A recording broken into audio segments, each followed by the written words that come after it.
welcome to the Tournameta podcast, season 2, episode 1. Welcome all. We've got another special guest. As we know, every guest is special, but this one's particularly special, as all guests are. We've got one from not an Australian native for the first time ever. I guess that's the most special thing about it, but it's Purple H, if you haven't already found out, if you're just tuning in. So, how are you, Purple H? I'm doing really good. Thank you very much for inviting me. That's right. Very excited, and I can't wait. How are you? I'm pretty alright. COVID's been rough, as it has been for all of us. Absolutely. That's the reason why I'm still here, bro. Honestly. You more than anyone else, I think, has been super rough. But just having to deal with online Smash has just put me into a horrible mental state for weeks, sometimes at a time. I can absolutely relate, honestly. I've seen you, though. I do my research, and I've actually gone through your Twitter a little bit, and it seems like, you're labbing stuff out with Steve. I know a lot of people are, but consistently, it looks like you're putting in work behind the scenes, and you're in your hyperbolic time chamber. So tell me a little bit about that. Correct. How's your COVID experience with Smash been? Oh yeah, this is an interesting one.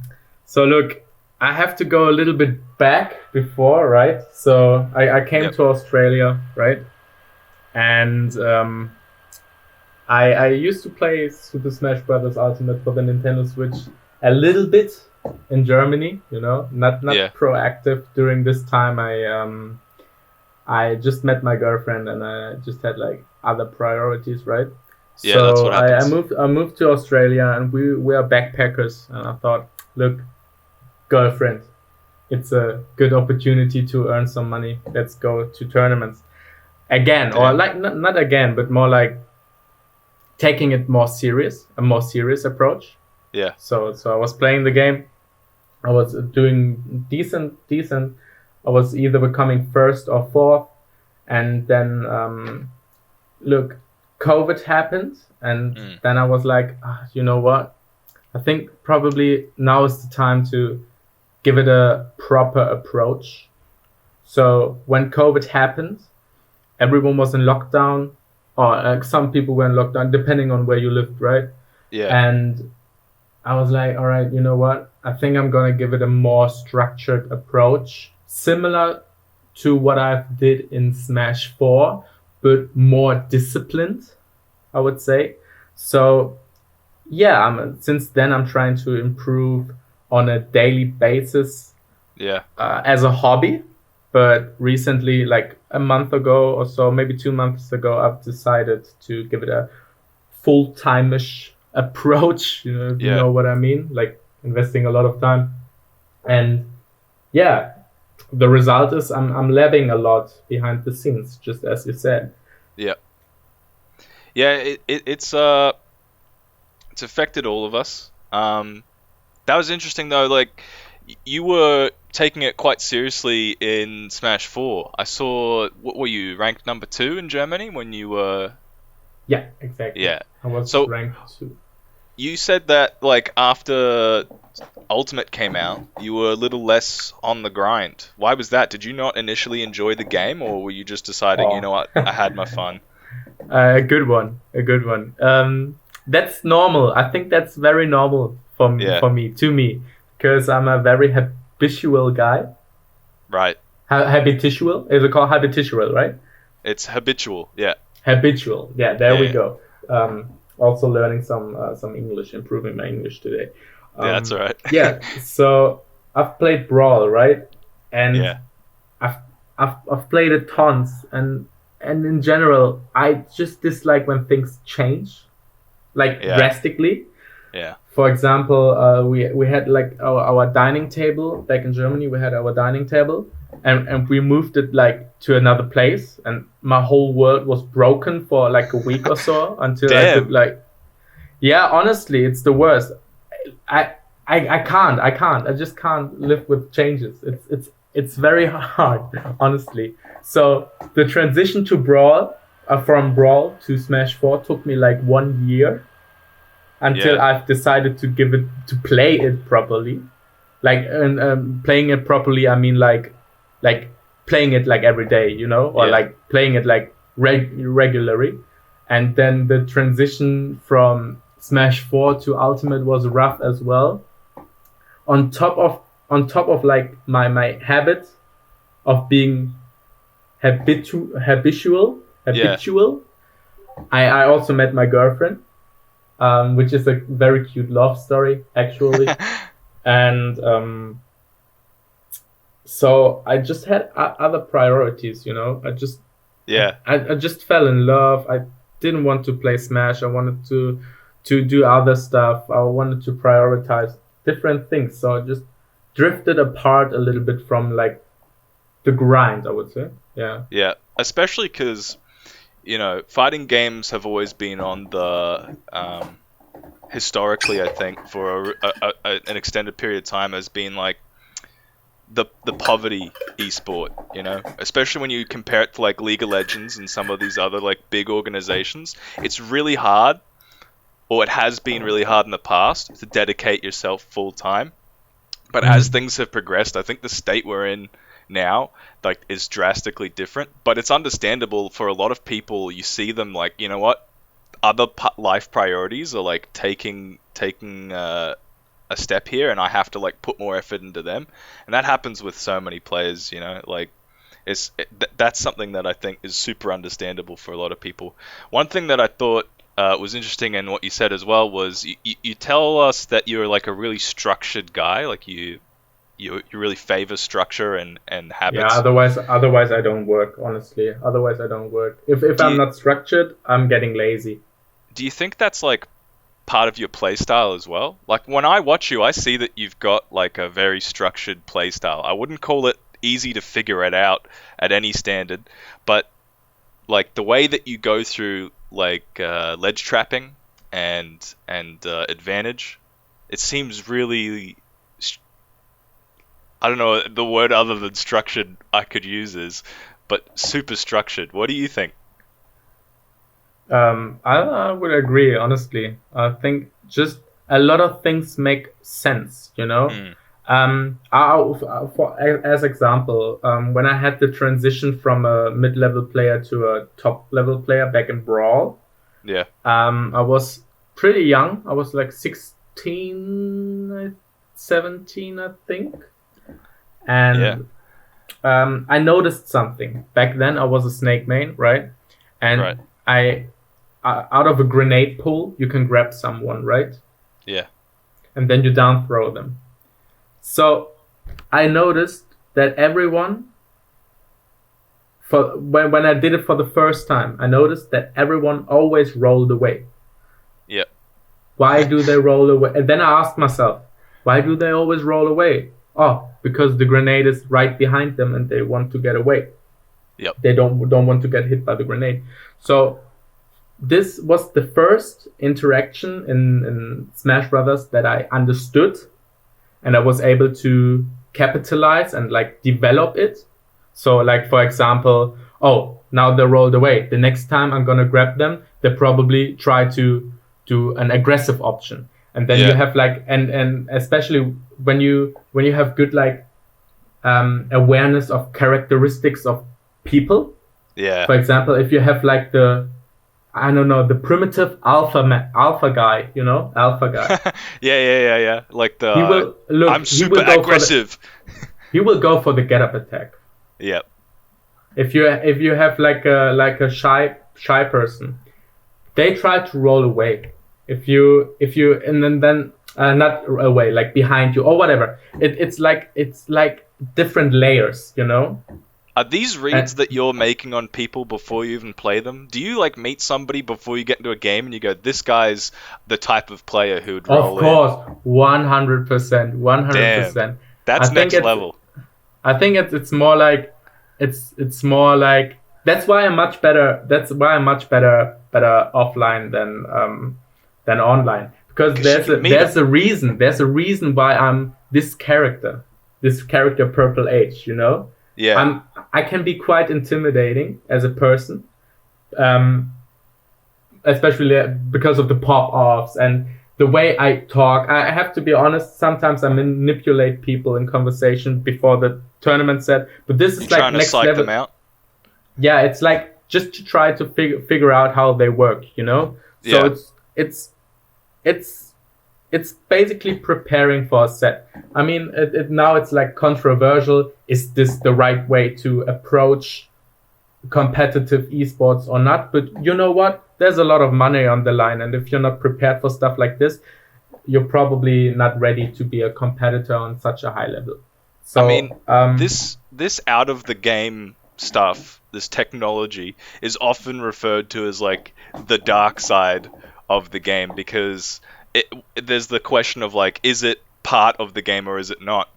But honestly, what you said with the character of Purple H says a lot, because teams in sports give off vibes even before they go into a game. You know, if a team has gone undefeated, you automatically assume that they're scary, and you have a predetermined mindset. So all you're doing is, I think, working within that. And if you look at some of the best players in history of esports or even in traditional sports, they all do this kind of thing. They try and build up the persona. Boxing is the best example for it, I think. Yeah. I used to do boxing as well for 2.5 years. So it's very relatable. So that's why you've gotten your skills. Yeah. Yeah. I know some people do what you do as well, the way they go and they try and get a read. And there's also people who are very closed off. They're like cages, you know? They don't try and reveal anything on the board. Which is smart. Which is smart, yeah. Yeah. Do you feel like those people are a bit of a weakness for you? Like, do you find that there are certain types of people who are frustratingly hard to read? Absolutely. I think like the very hyper aggressive and also how should I say, like a certain unpredictability, because they're picking options that aren't good in theory. If you know what I mean. Like creative. For example, let's say it's creative. Like for example, if I'm getting hit by the 4th DK fair in disadvantage, when I thought after the 3rd one, this guy can't be you know, it's just like, and then I getting hit and I'm like, oh, come on, man, can't be. I can see why you think creative is one way to put it in that sense. But look, without discrediting, there are multiple ways to climb the mountain. Yeah.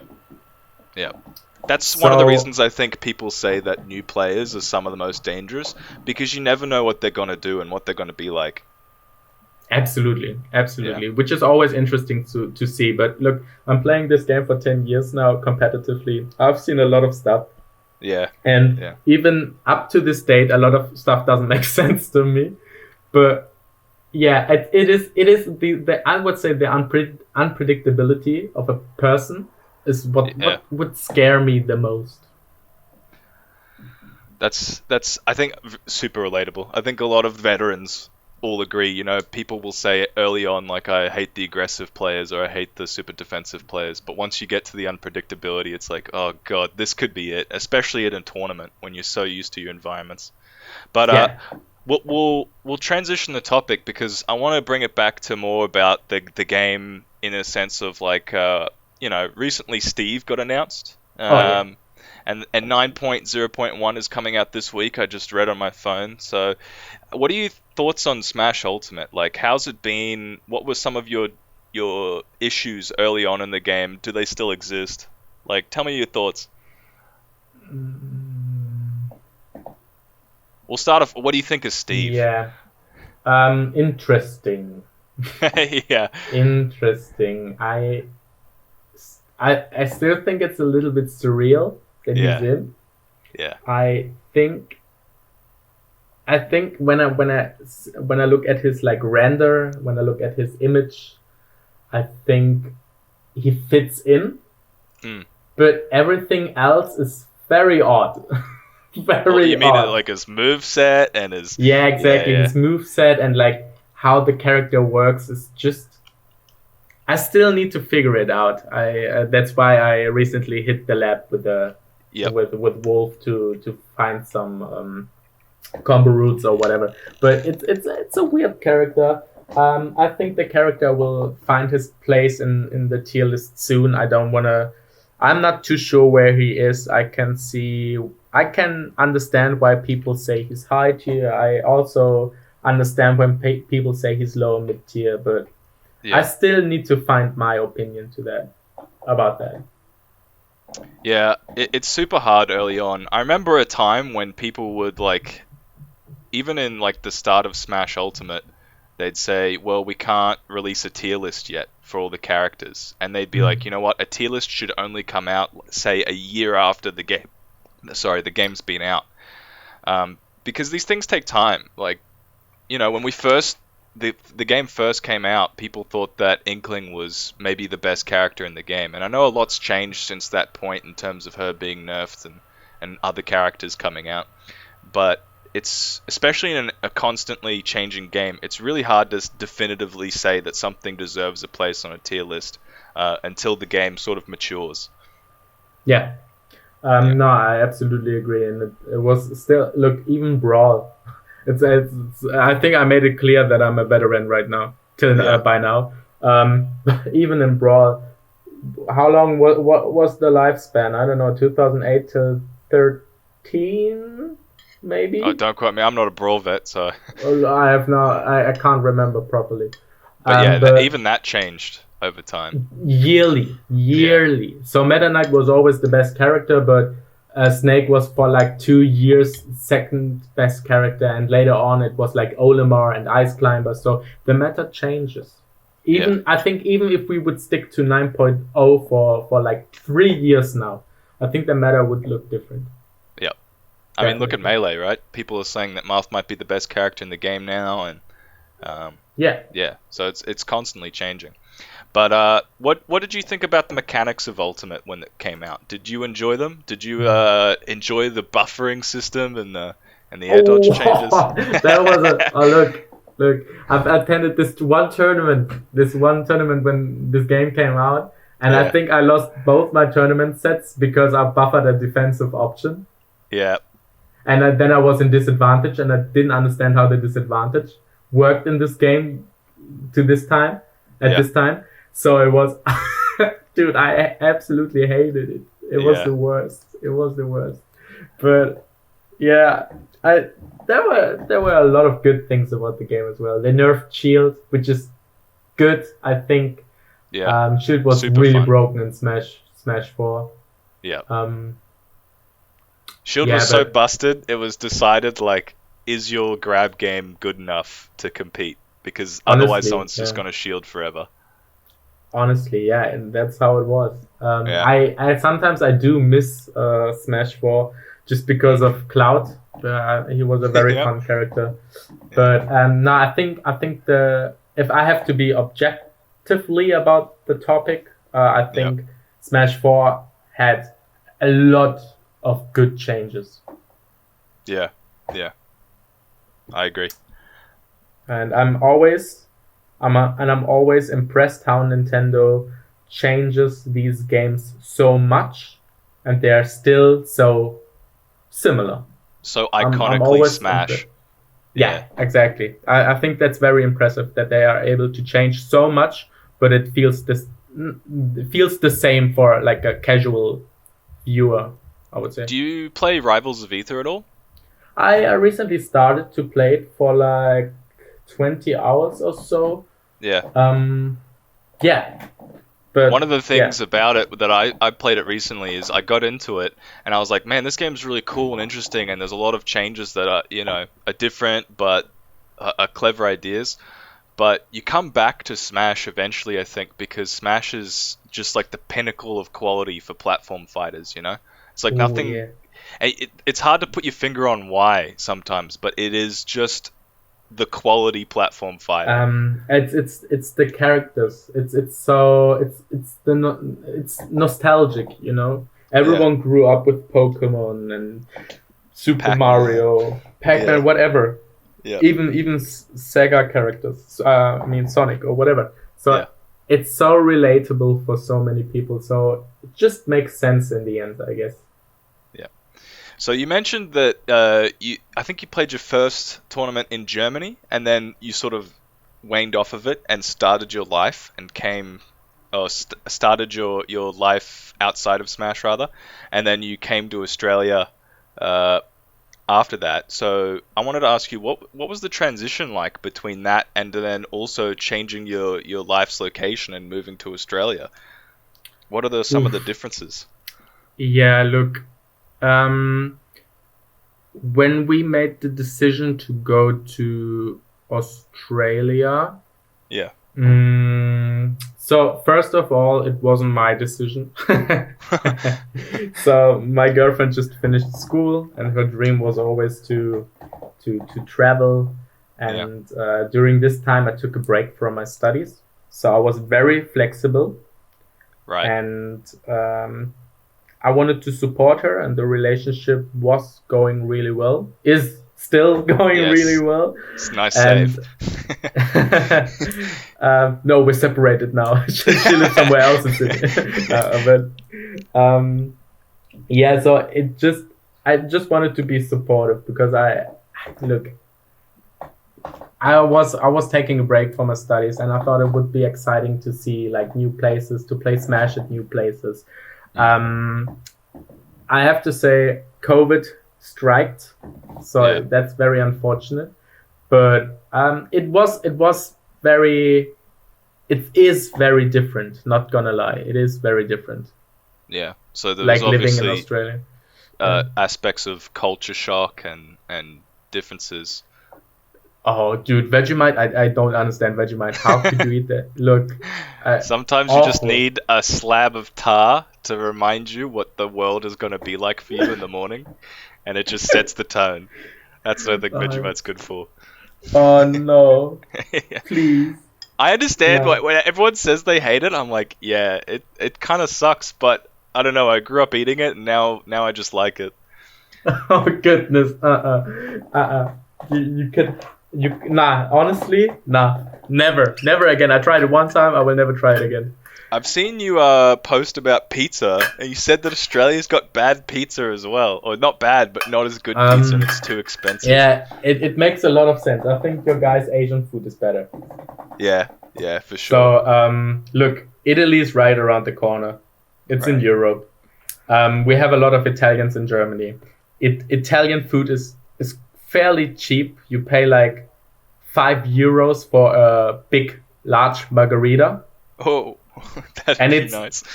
and it's delicious. Like €5. How much is it? Like, I don't know, $9?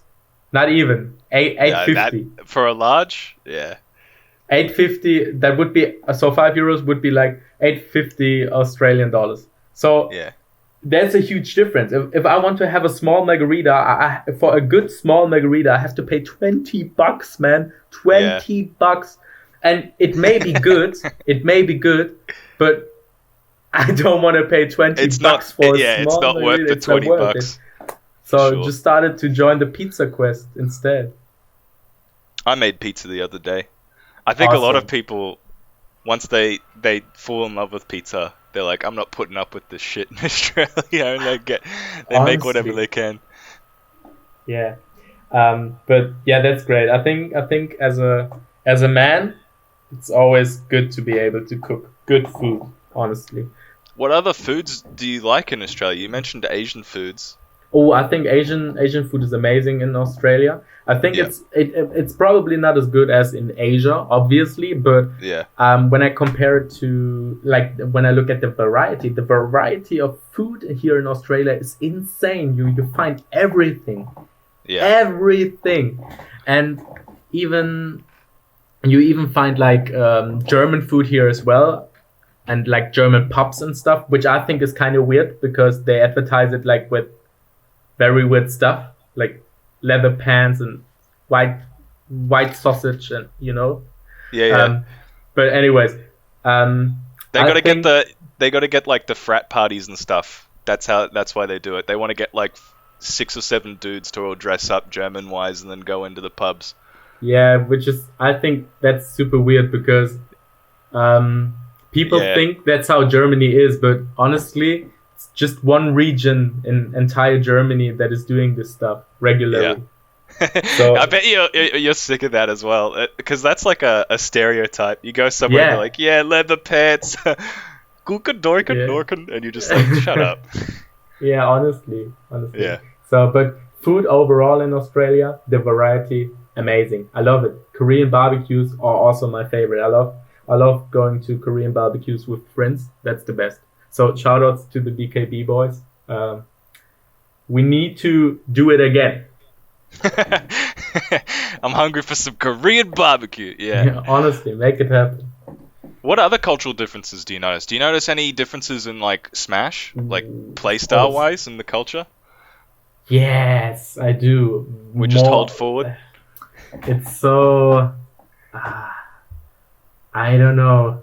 You How can be should I brutally put it? honest. It's okay. Yeah, I want to be brutally honest, but I need to find the word because I want to be honest, but at the same time, I want to be precise in what I'm saying, especially because I'm not native, you know? We play like cavemen.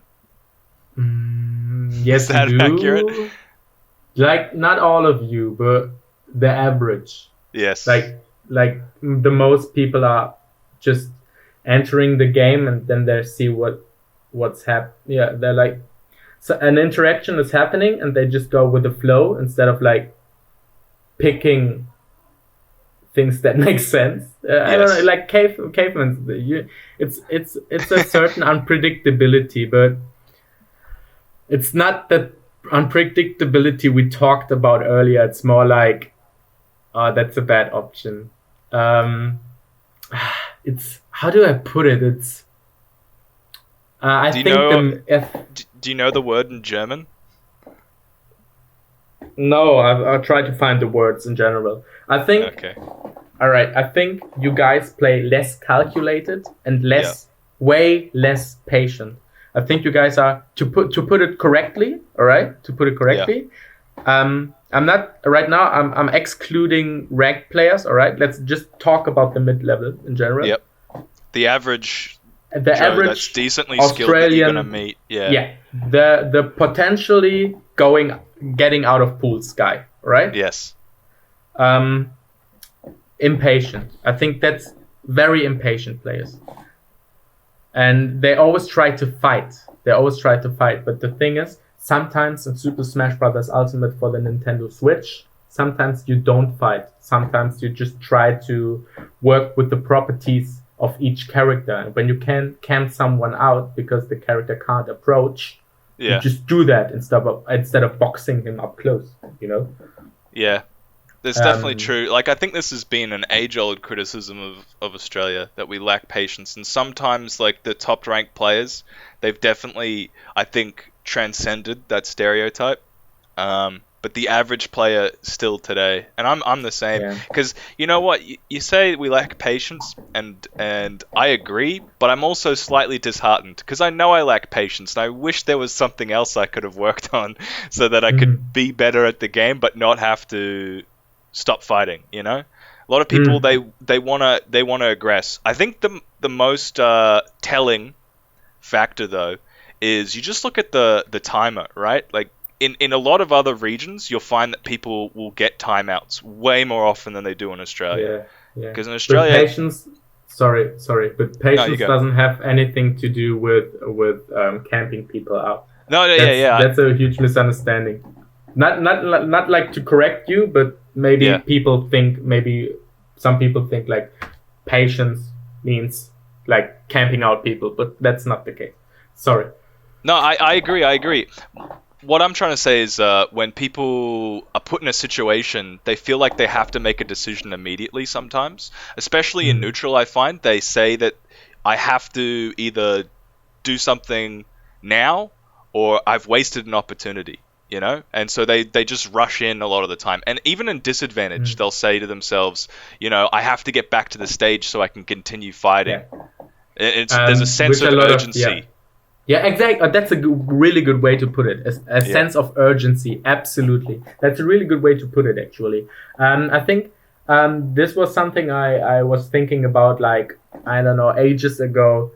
But I think the guy called Ramses from the Netherlands recently made a video about it as well. I can just reinforce it. All right. Yeah, okay. Look, if we would play rock paper scissors, right? Yep. Now you tell me your answer. What are you going to do? Rock. Rock. All right. If I would say 3, 2, 1, and you would say rock, and then I would just say paper. So this is the thing. If people already commit to something, they can't change it. Yep. Right? They can't change it. But I have all the possibilities still open.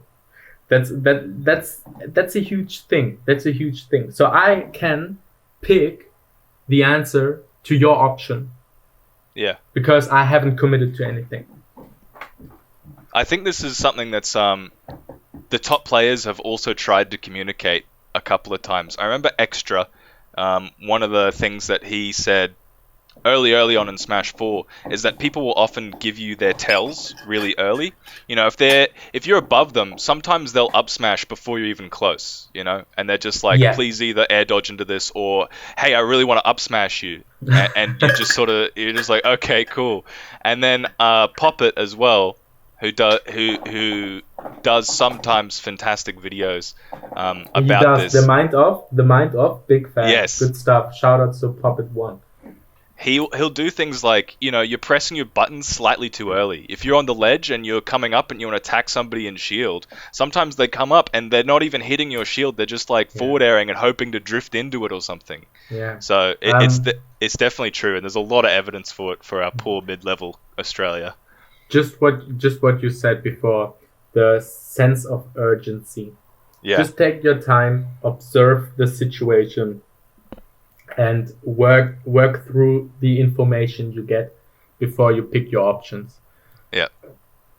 Because sometimes it's better to eat 20 or 30% more, but then you can guarantee to come back to neutral, to reset neutral.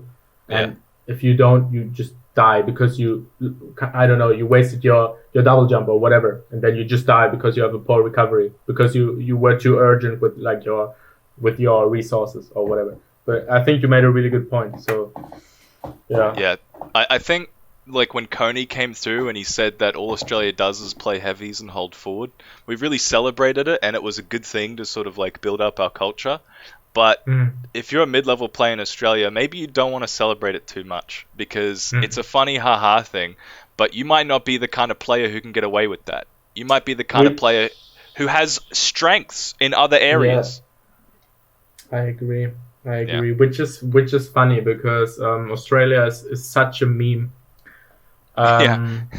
When I came to Australia, so many European people, like I wouldn't say were disrespectful, but they were kind of biased, and they thought, oh, Australian meta, it's not good at all, and I look, I came here and I figured out that you guys have some amazing players actually, but yeah, like the mid level is interesting. Well, it's a golden nugget, I think, that we've dropped though to help people along. It kind of goes. I have a later question that's part of another segment that I was gonna unload. So before we go further into the problems of Australia, let's talk more locally. Let's talk about New South Wales. What are some of the things that you've really appreciated in New South Wales as you've been here? Because I know that you've also travelled to Queensland for Metashift and things like that. So what about your local scene?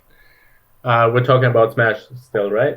Yeah. I mean, you could talk about New South Wales as a whole if you want. I think it's a Smash podcast, so I'll stick to Smash. Alright. I think it's one of the most lovely communities I've ever met. Damn.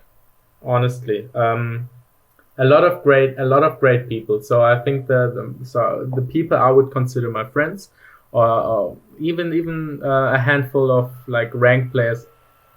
Lovely people, absolutely lovely. Very supportive, very supportive. Always try to spread good vibes. Yep.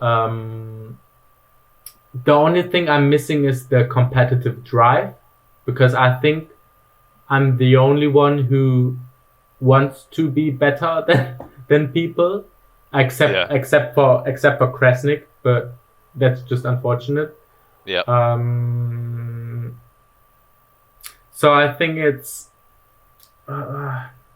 competitive wise, it's a shame right now, because we also, I mean, COVID has But even before COVID, there's more of a sense of community than there is a sense of competition, competitive drive. Yeah. Which is a shame, but New South Wales community as a whole, absolutely love it. Would recommend it. 12 out of 10. Awesome. I was going to ask what some of the things that you think could be improved in New South Wales scene, but I think we've highlighted that it's the competitiveness that people should really want to get out there. Absolutely. If it would be one thing, it's the competitiveness. So, look, there's something I always criticize, right? If people say, I don't know, if they have in their Twitter biography, best XY in whatever, right? Yeah. But then I watch VODs and they absolutely suck and they're horrible, and they're only like the best XY because they are like the only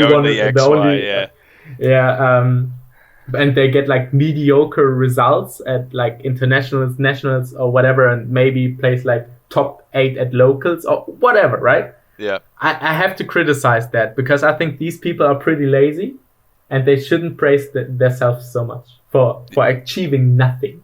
Okay? Yeah. But if you have like people, and now I'm coming to like, I don't know, BKB guys, for example. I love these guys, right? So they just want to have a good time. So if you guys just want to have a good time and you want to improve on your own tempo, with your own speed. Yep. Whatever.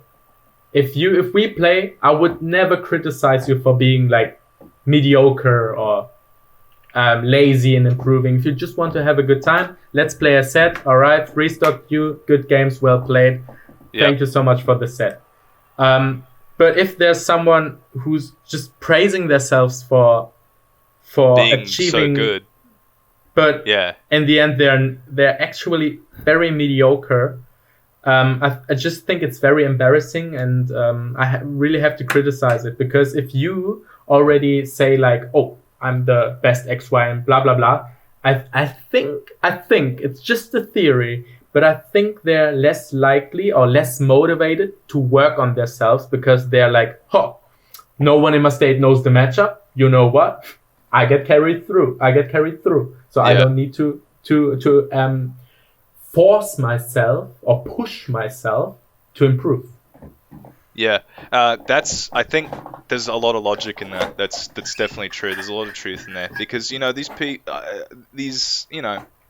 they've sort of achieved their goal already, and they can say I'm the best whoever, but they're not really achieving anything within the grand scheme of things that significantly matter. Like, I think when people say that, hey, I'm this on the PR, that's a lot more of a sign that somebody's like really good at what they do, and that they've got that drive to be somewhere on the PR. Sorry, I think I can't hear you. When it's a character specific thing.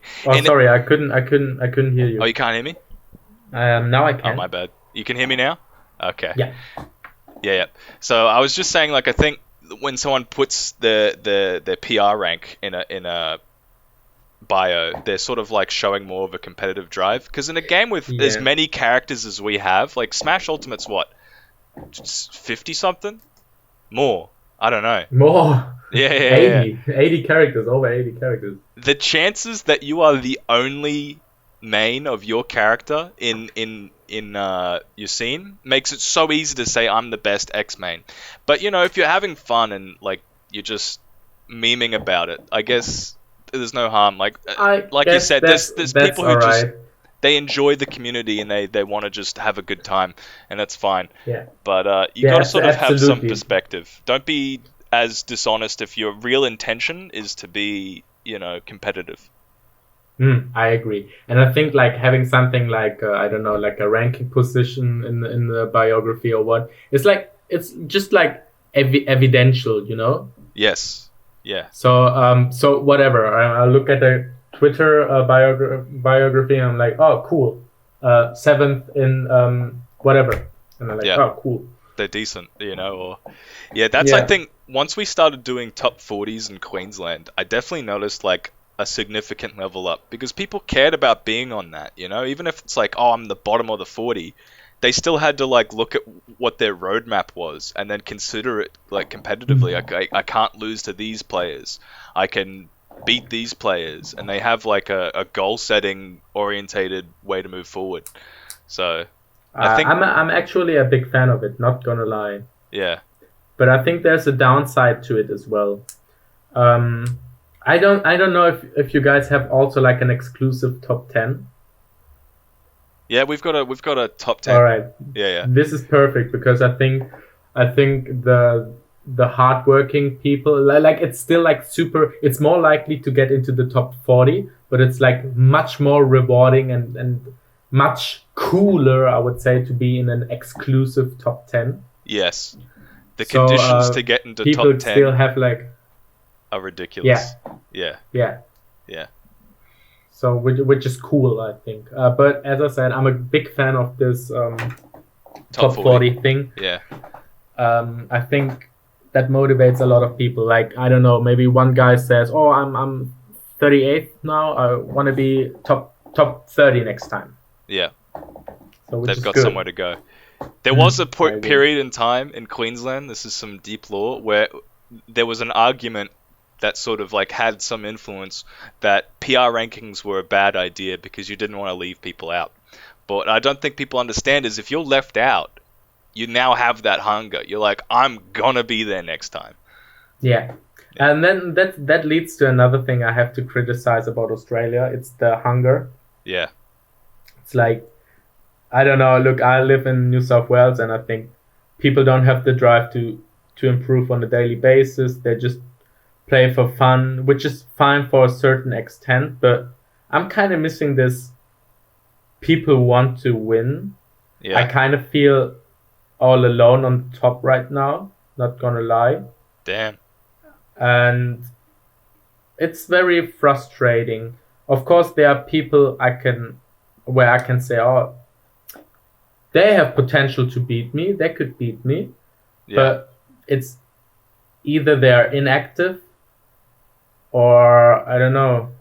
Yeah, It's sad to see people's wasted potential. yeah, absolutely. Which makes me very sad, honestly. But it Wow. is how it is. Yeah. I'm on a daily grind. I have to work with the resources I've got, and I think if I want to be on the top, I just have to be smarter than everyone and do more of the stuff that isn't fun in the game. Yep. Yep. I mean, that's it, right? People don't want to have to put up with the grinding, the labbing stuff out. That's Yeah, it's part not of only what goes it's not into the only playstyle. grinding. It's also like boring video analyses, Yeah. and also just like writing essays about characters to understand more. It's a lot of work. And look, I'm working as an au pair, right? Yeah. And I had to take a break from Smash for 2 weeks because I was burning out, because I felt everything I do in Smash was like work, Yeah. and then I just jumped from work to work, Work. Yeah. No breaks. and it kind of burned me out, honestly. Even if I played like for 4 hours or whatever, which is fun, I still felt, oh no, now I have to write something. Now I have to put all my thoughts into words, and it's people shouldn't underestimate it. Yeah. Yep. Okay. So, I'll say that that's a good round topic discussion. We'll continue with round topic discussions more, but I want to move into the rest of our segments because this is a segmented podcast. So there's different things that we do, and the next one coming up is called the speed round. So this is a fan one. Basically, I ask you a question, you got to answer it as quickly as possible. You've only got like a minute, I think it is, maybe 30 Okay. seconds. I can't remember. The record is something like 30 questions, I think. Kyle, one of our guests, got a record. What kind of questions are these? There might be questions where they're really important on what you answer or not, or sometimes they might be really simple ones, like what's your favorite food or something like that. Oh, goodness. Yeah. So, the important part is just to answer them as quickly as possible and don't think too much on them, and we'll see how many we can get through. Are you asking questions about frame data? No. All right, No good. mathematical questions. All right, I'll count you in, and then hopefully we can time it. We'll go in All right. 3, 2, 1. Favorite thing about Australia? Beach. Winner stays on, or 2 games each in a rotation? Winner stays on. Favorite milk flavor? Strawberry. Best DLC in Smash so far? Cloud. Rivals or PM? PM. Lamest character on the roster? Oh, damn. I would say Duck Hunt. Coolest character on the roster? Wolf. Best food in Australia? Thai. Worst food in Australia? Pizza. Coffee or tea? Coffee. What's more powerful, ledge trapping or edge guarding? That's trapping. Fist bumps or handshakes? Fist bump. Best waifu on the roster? Oof. Zero Suit Samus. Best husbando on the roster? Oof. Oh, this is hard. Dr. Mario. Okay. It's academic. He's Academic. academic, yeah. We're out of time. That was the 60 seconds. Okay. Yeah, so what was that? Jet's counting, I can see in the document. All right. What was that? Number what? I don't know. Jet, I'm sure. Can you just write it in if you've counted it? I don't want to The count. record is 30 questions. Yeah, the record's 30 questions. We got a nice little 13. It's not bad. I can live with that. Yeah. There were some other funny ones. I usually go through the best ones if we don't make them to us. Yeah. What's your favorite non-Smash game? Ooh, like favorite game of all time? Yeah. Finally someone asked me that. Final Fantasy 6. Oh, 6? People go It's the bananas best for 7. game ever. Fuck that. 7 is so bad. So bad. Such a bad. No, don't get me wrong. It's a great game. The original is a great game, right? Yeah. But 6 is just better. Okay. 6 is just better. It's just everything is so perfect about I've not played of it. I have heard that people who are big Final Fantasy fans, they either love 7 or they have some other one and they just swear by it. They're like, nah, every other game is the worst. This one's the best. No. I think there's so many good. I've played every single installment. Yeah. I'm a huge fan of the Final Fantasy series, and I have to say 6 is my personal favorite. If people think, maybe I should put it differently. If people say 7 is their favorite game, whatever, right? Yeah. But don't convince me that 7 is like the best game, because I clearly think it's not. It's just not. The plot is way too confusing, and Cloud is such a depressive Yeah, he's a wreck. bit of an emo. I don't know. Yeah. It's just like very exhausting to read and very exhausting to follow when your main protagonist is such a pussy, you know? It's very frustrating. Yeah, okay. That's actually so true, because when I played 7, when I was like going through a bunch of old games and be like, this is a classic, I've got to play this one. Cloud was intolerable for me. I couldn't get through it because everything he had to say was like, Jesus, why? I think it's a little bit better in the remake. I've played the remake for like 2 hours. Yeah. And I think it's a little bit better. He's more like arrogant and more like, I don't know. More entertaining, at least. Yeah, but in the original, he's he's a guy. Yeah, he's a guy. Yep. Yeah. No, 6 definitely. is my favorite. Great game. The music, perfect. A lot of different, interesting characters. and just the plot is very intense and very, very sad and also satisfying. It's just everything fits so perfectly, and it's 16-bit. What they have achieved with 16-bit with such a limitation is great. I'm a big fan.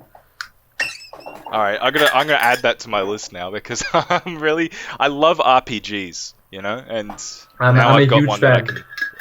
All right, I'll take your recommendation. Yeah, you should. During my 2-week break, I've started to play Persona 5. It's also a great game. I was a little bit afraid of the that it's gonna be too anime for me. Yeah. But it is the right mixture. It's like the perfect. Anyways, next. Yeah. The favorite set that you've played ever? Yeah. Can be Smash 4 or Brawl. Oh, okay. I think it's either my set against Kameme at Salty Arena in Paris, or Smash 4 recently was my favorite set was against Sad Hour. Yeah. And I think overall it may be the one set I've won against Gluttony in Smash 4. Yeah, all right. So because that was quite emotional as well. Emotional how? Was it just like something that was really a big achievement for you? I think I've lost the 3 previous sets, and it was just the wall I was hitting because he was playing a mid-tier. He was playing a mid-tier, I was playing a top tier, and it was just like I had not that much experience, so I had to figure out a lot of stuff and just working my way through material and playing against like clearly inferior Wario mains because none of them were as good as him, so I had troubles to like understand the matchup. So and then beating him was very, very satisfying. Yeah, and it was just like oh goodness, work actually pays off. Yeah, hard work pays off. Yeah. Damn, that's a good one. And you said Sad Hour for Ultimate. Was that at the Meta Shift? Yeah, that was at Meta Shift. Just because I think both of us were playing at a high level. Good. I remember watching that set. That was a sick set. It was a sick set. Because he was 2-0 in the lead, and then I got the complete download. Because I got all the info. I think I just played really well the entire set, and I was so good at like being composed, even though being 2-0 behind, because I knew I had all the data I needed to win the set. Yeah. And the only problem was that in the 5th game, he played the first stock amazingly, and I had a disadvantage. So he had a stock lead, and I had to work from that position, and it's quite hard. You have to play at a better rate, you know? Yeah, but then I got one hit in the last stock. I was like at, I don't know, at 100 or so. Yeah, it was like 90 and he was 100.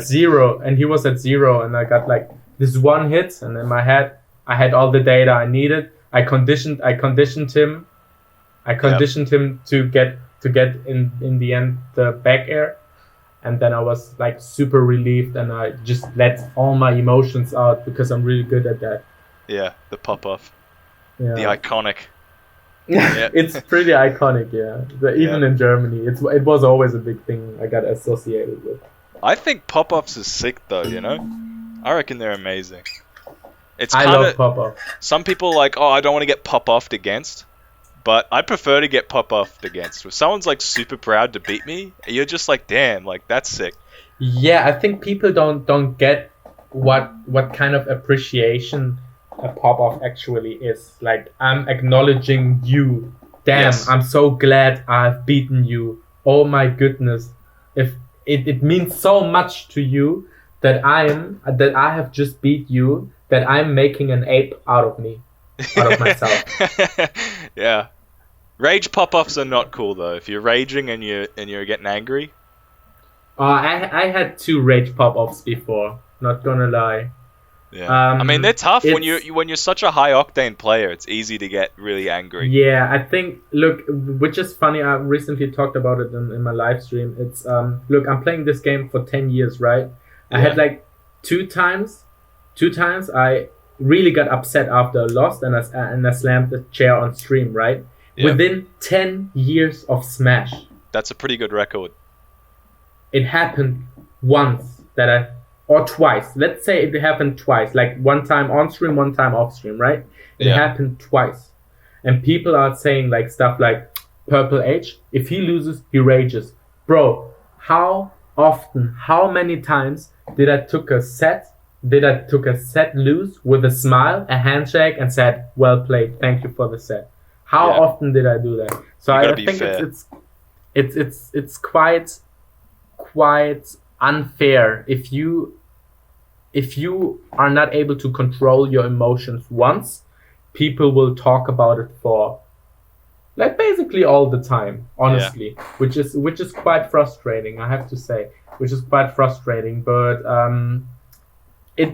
I don't know, I mean, but that's just the thing, though. The closer you get to the top, the more haters you acquire, and they're always looking for something to be like, oh, this Yeah. person does that. I think in Europe in Smash 4 times it was quite a controversial topic. I think it's either people, maybe in Australia as well, I don't know. It's either people love me or people hate me. But maybe that's just the reason, because people just see like the persona on stream, which is like maybe this guy who pops off on people and whatever, and they think, oh, what a disrespectful guy and blah blah blah. But behind the scenes, I'm always like helping people and I don't know, reinforce people to get better. So it is. Yep. People are very black and white, and also they judge people by appearance instead of like actually maybe Getting to know talking somebody. to them. Sorry? Yeah. Instead of actually getting to know somebody. Exactly, which Yeah. I think is a shame, because I would always love to talk to people before they judge me, at least. Yeah, so you get to read them, right? Nah, I all think jokes aside, it's just lovely to talk to people. Yeah. I mean, this Smash is a community before it's a competition for most Australians, and I think like we have a tolerance of emotion that's pretty high. Like we actually like to see emotion more than we like to see like, oh, you can't show emotion, otherwise it's disrespectful. But there's a limit. I think when I say that, you know, people got to avoid rage pop-ups, we're talking about repeat offenders, you know, people who need to take a step back and then understand the impact that they have on the community by doing so. But most people, I think that's the thing, like most people who are talked to in Australia are sort of like, they get a bit of perspective, you know? And What it's does not that mean? about, it's like Sorry. they sort of like, they might not have gotten it no matter how much you talk to them, but like when you sit them down and explain and show the consequences of their action, it just suddenly opens their mind and they're able to see. Because Oh yeah. it's just about they care about others, that they never want to like hurt other people. That's the thing. And so like once you show them that, It's just a lot of people learned to handle their emotions differently. So Yeah. I think it's a good way if like TOs actually approach them and just let them know how other people feel instead of like pointing fingers, because I don't know, I think it's about education and not about criticism. yeah. That's the thing. I don't think we should shame people for the rage pop-offs. It's never a good idea. I know I Nah. said that I don't think rage pop-offs are good earlier, but it's honestly,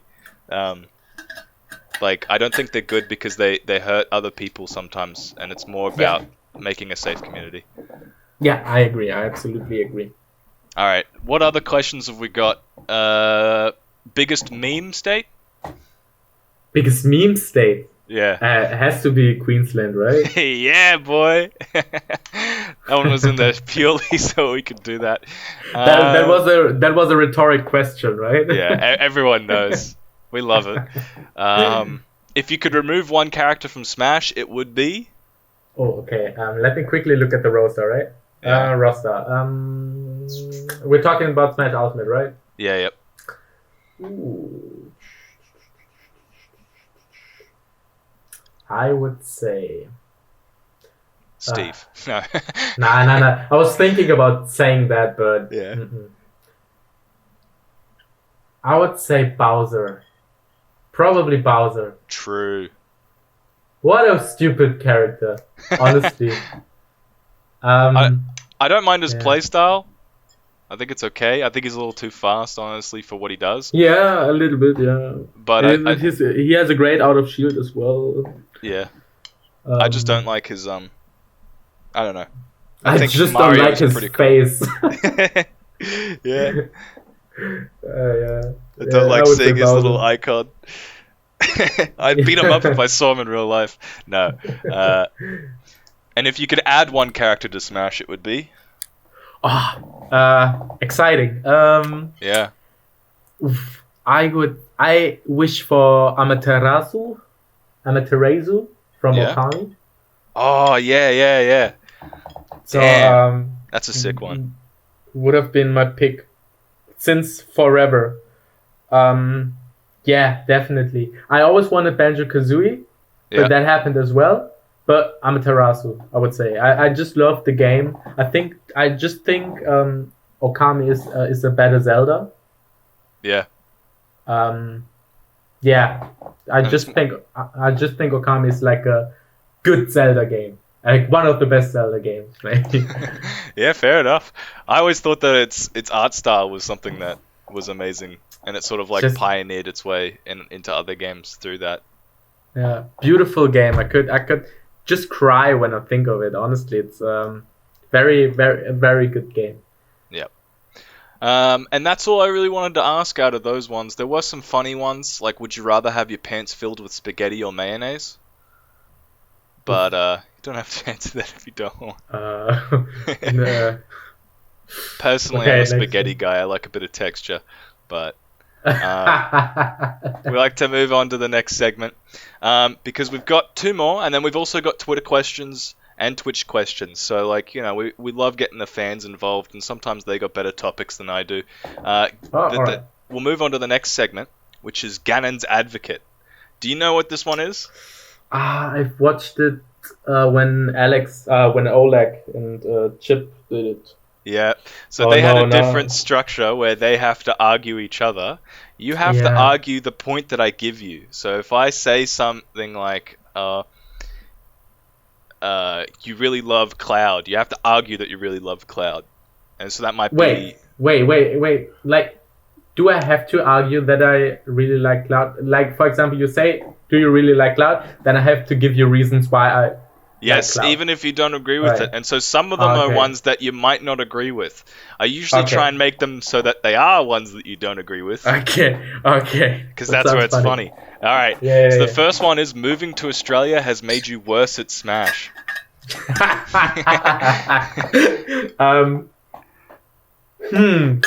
So tell me, what's the Look, the problem is I'm playing this game for 10 years, and then I moved to this shitty region, and I just realized, look, even the top players, they can't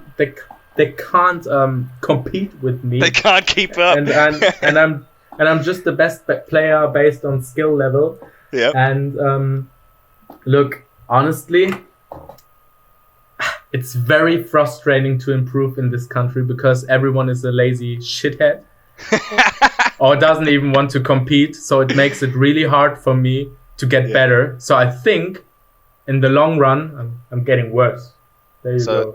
Nobody's allowed to take that out of context because that's definitely not what you actually believe, right? Yeah. All right. That's actually the best Ganon's Advocate. You just came out with that one. Sometimes people are like, let me fucking think about it for a second. But that's how it goes, right? Yeah. All right. Awesome. So the next one is 2020 has been a great year for esports and Smash. That one might be a little tougher. Oh, bro! All these thousands of dollars I'm making because of online tournaments. Yeah. Just as I said, everyone's so free in this country. So it's look, I think it's been really good for esports, especially because all of the sudden we have like twice as much events. I mean, they're online, but we have twice as much events. Hello, Right? Yeah. and That can only all be a the good thing. streaming. The streaming explodes as well. Everyone started to streaming. It's a good business, you know. So I think it's Yeah. been a great year so far. Not gonna lie. Damn, those were actually good points. Yeah, I didn't know how you were gonna pull that one out, but that was actually pretty good. Yeah. All right. Awesome. Yeah, no, that was quick. That's not supposed to happen. You're supposed to sit there for like 3 minutes just struggling. look, I took some notes. Ah, right. Okay. Yeah, Fair nah, let's be honest right now. How should I know 2020. how should I know you would come up with topics like this? No. Yeah. Yeah. I don't know, hey. 2020 honestly has been I didn't think about Great what so you, far. Yeah, but honestly, I didn't think about it, but it's so true that a lot of people have sort of like dived into streaming and people have supported each other streaming a lot more Yeah. now that we're all stuck at It's home. such a business, honestly. Yeah. This is a great time to plug that you've actually started streaming, you know, and I know I've we've mentioned started, it yeah. before. How has that sort of gone for you? How's the streaming experience been? Because I know you talked about like you're taking this more seriously, but you also mentioned that like that can so easily lead to burnout, and streams like mega exhausting. So how have you sort of like worked with it at the moment? So first of all, I had struggles to borrow a laptop. So shout outs to Oleg for borrowing his laptop, his What a old champion. laptop. Yeah. Absolutely, because as I told you earlier, I'm originally from Germany, and I don't want to spend thousands of dollars for a good laptop when I have I have a computer in Germany. Yep. So shout outs to Oleg. I absolutely love this guy, so thank He you very streams much. as well, so if you haven't followed him, make sure you go follow him on Twitch. Absolutely. Yeah. So what was the question again? Oh, with the burnout, yeah. So look, I just had a break for 2 weeks, right? Yeah. So I think I kind of needed that to regain motivation and kind of regain like I don't know, just to feel a little bit more relaxed and motivated, you know. Yeah. Right now, the only thing I'm thinking of is like, oh, how can I stream and how can I improve my stream? And I was working a lot on different stuff recently to optimize my stream. So it's like also exciting, not gonna lie.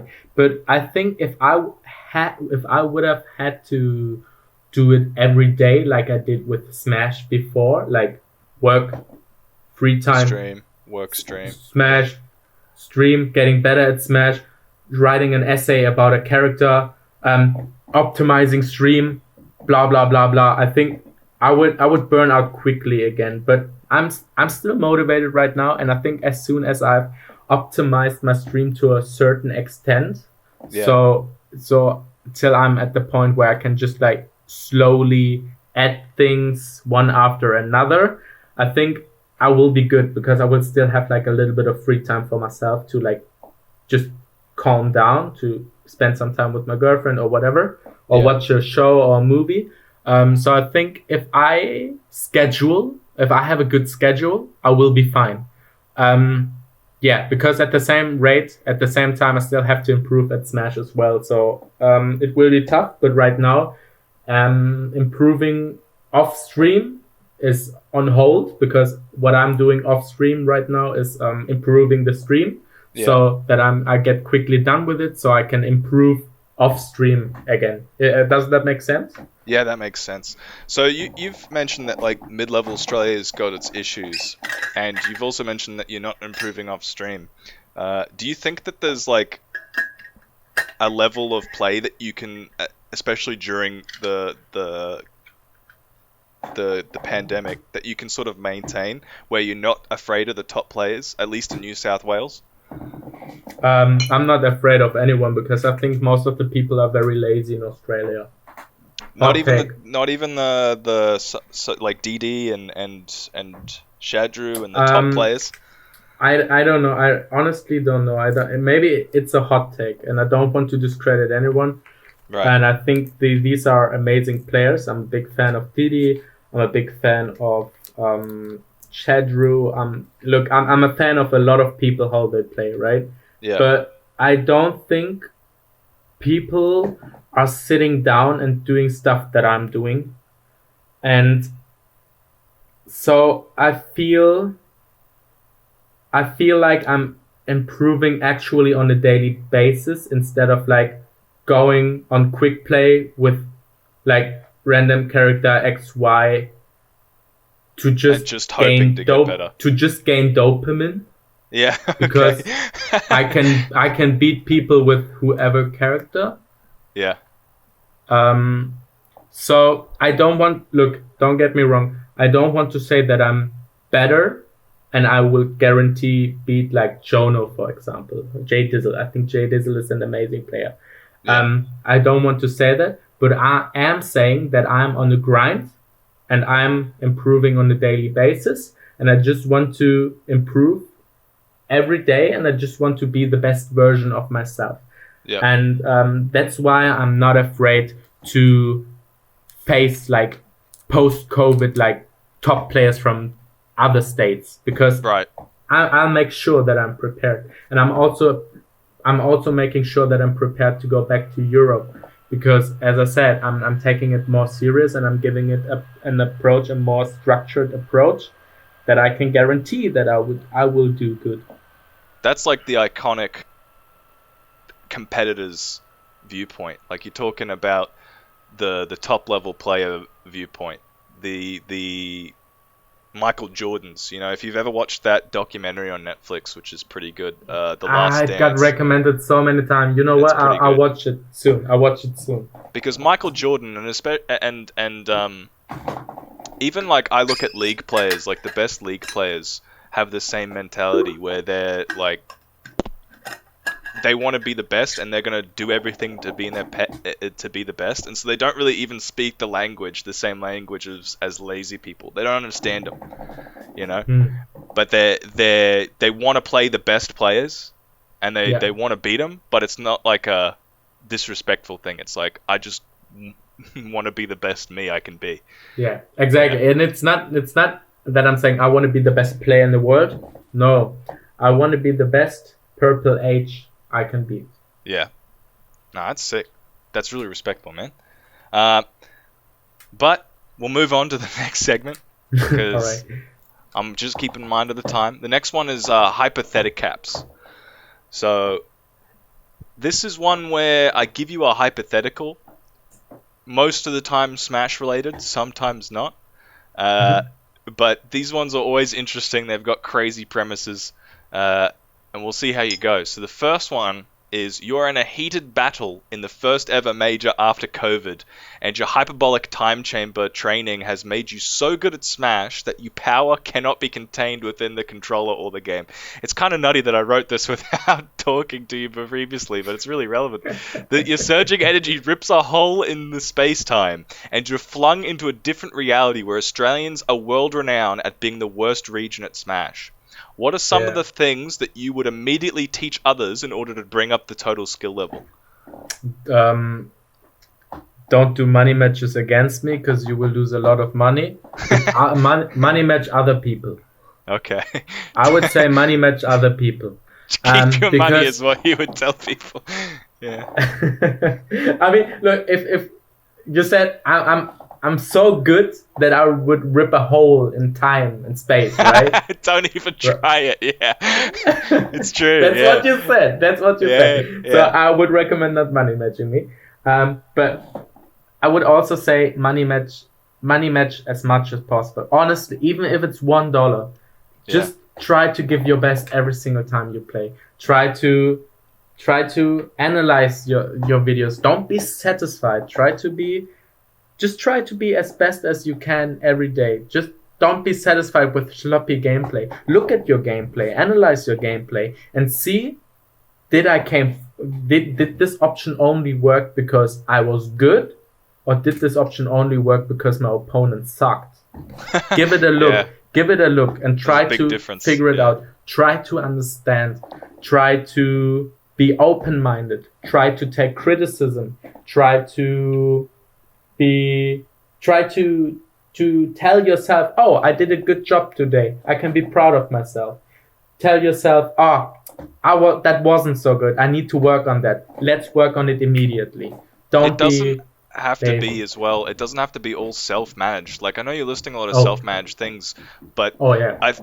like a lot of people, especially the top players, will want to help you. You know, like I remember people used to say that they'd write like 3-page essays for some players because they were really like genuine and they really wanted to improve. And they're like, hey, this is my question, like, or I need to like help with this particular matchup.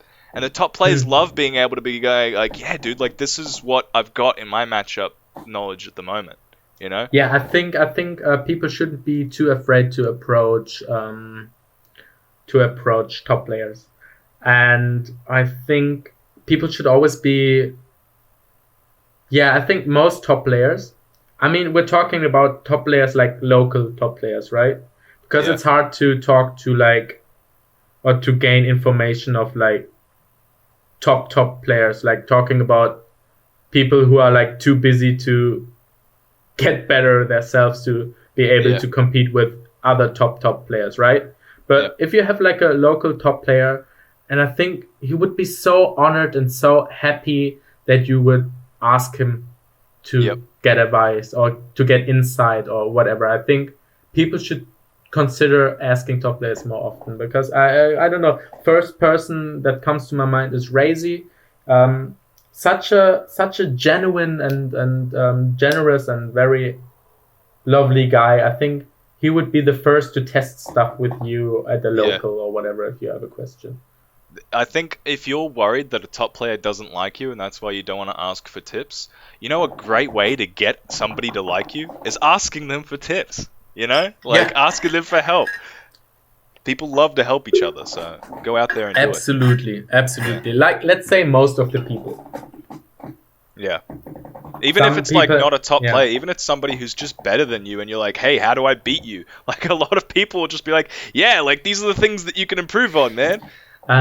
To give some more insight, I also think if people give advice, please, you should start to give proper advice. I mean, it is nice to say, hey, you have a jumping habit, but more like a jumping habit in terms of like burning the double jump in the red zone. Yeah.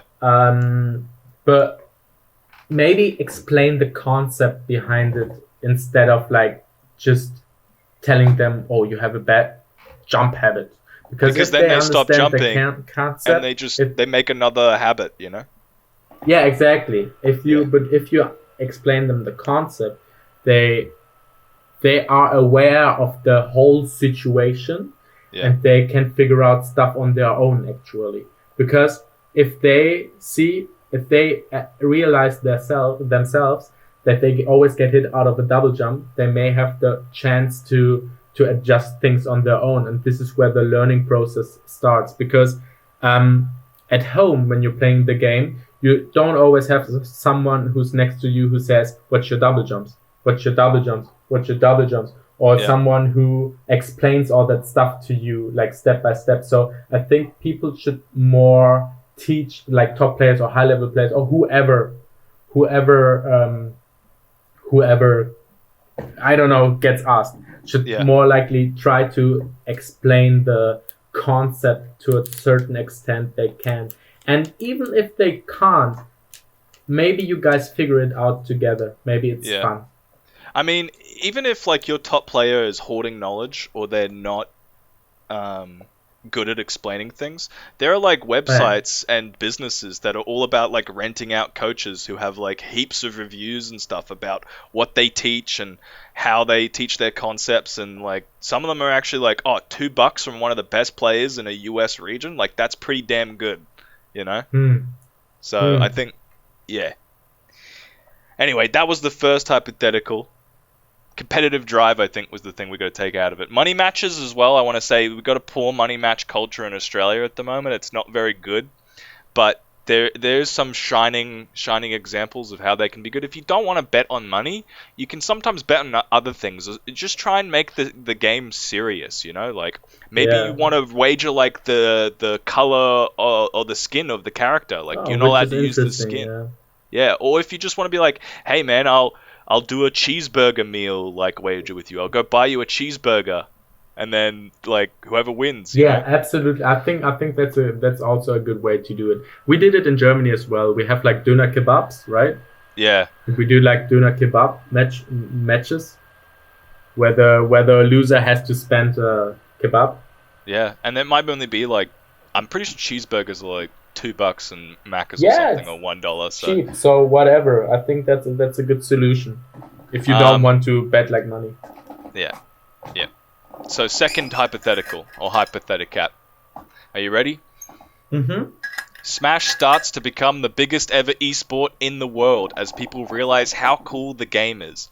As it receives this meteoric rise in popularity, you get into a freak pizza and coffee related accident and permanently damage your hands, leaving you unable to compete professionally.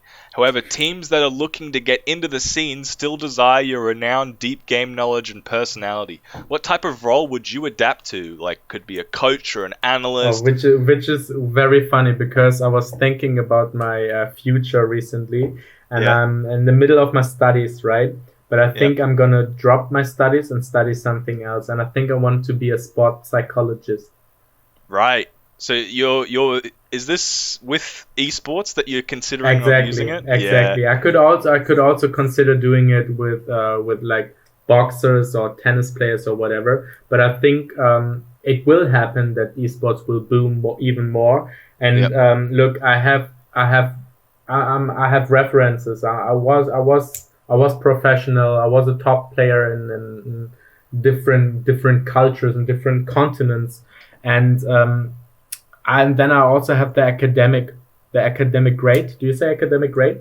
Yeah, the academic Uh, history sometimes, the or the academic history. So I think people would want me then, and I think, look, I love competition. I love the drive, and if I can't compete myself anymore, I would love to see someone else I could support, or Mm. even if someone else stopped competing, I would love to help him out to find another passion. Yeah, I think this is a great idea because one of the big issues, because I watch Smash as well as League of Legends as an esports. One of the big problems in League of Legends is that they don't know how to hire coaches. But the issue is like, how do you even hire an esports coach? Because you want top level players, but the amount of top level players that also know how to coach is like terrible. So Yeah. having the experience to back it up is exactly what a lot of esports organizations are looking for. And because you can't just hire traditional coaches, because they'll be brought on and they'll be like, okay, so what's your plan for the team? And they'll be like, oh, I'm gonna try and make them feel like more of a team and stuff. Like, that's great, but like, who's gonna be the star player? And they have no idea how to organize that because they don't understand the Yeah. game. So Yeah, but it's because the market is still young. yeah, yeah, but it is the fastest growing industry, like, or Yeah. one of the fastest growing industries in the world. Like, it's insane. It, Um, it's a look at the gaming industry earns more money than the TV industry, the movie yeah, industry by now. So that's a big thing. And look how long the movie industry was active. yeah, and So it is growing fast, and in 10 years it will be. I don't know, but in 10 years it could be so different. It could be we could fill like entire stadiums. yeah, I don't know. and I think in Australia as well that Smash is one of those games that has a really organic um, environment, which is like the most important thing you can do. Because if you look at like Halo or COD, sometimes they'll be like, "Oh, we're gonna make a tournament, and it's $1 million prize pool," and then the audience has like two people sitting in it because Mm, they didn't build it up. They just like injected all this money, but nobody's mm, taking Halo seriously anymore. They had to like start small with smaller tournaments, yeah, and you can already see the process of that working in the US scene. Like, people say that Australia is like Brawl, or Coney said that Australia is like Brawl was, in comparison. But then you can sort of just like plot the growth. Then you say, okay, well, what's going to happen in 10 years? I think right now it's more like Smash 4, but yeah. Yeah. But it is. Yeah. Absolutely, I agree. It is exactly what you say. It's just like a little bit like delayed everything. Yeah. But I mean, I've talked to you for long enough that I think that you'd be a really good coach, because you've got like the knowledge, and you've also got a great way of explaining things. So that's a good answer to that question, I think. Well, thank you so much. I appreciate it. I was really hoping for these ones to like throw you for a loop, but it seems like, I don't know, we're already prepped for them. I don't know. All right. So next one. Look, I take my time in the shower every day to think about stuff. That's right. That's the best time to do thinking. Honestly, yeah, absolutely. All right. So, anyway. Yeah. Now I want to move on to the Twitter questions and the Twitch questions. We'll do the Twitter questions first, because we've had a jolly old time discussing things, but the fans are where it's at, and I think they came out in force for the Twitter questions. I'm going to have to bring it up. Sure. You obviously were a popular guest. Everyone was keen to see you. That makes me so happy. Yeah, thanks guys. Thanks for your support. We haven't read the Twitch chat yet, but I don't even have it open. I don't know. I'm sure if you had a brief look at the moment, everyone would be saying how much they appreciate you. Honestly, but don't do I that. haven't looked at it. All right, so that. For the Twitter questions, we go by like the highest asked one, by the likes or whatever. Liked one. Yeah, that's right. And the first one we've got is Master of Disaster. Yeah. What makes the perfect pop-off? Look, simple. I think it is simple. I think it has to have something to do with how passionate you are about the game, right?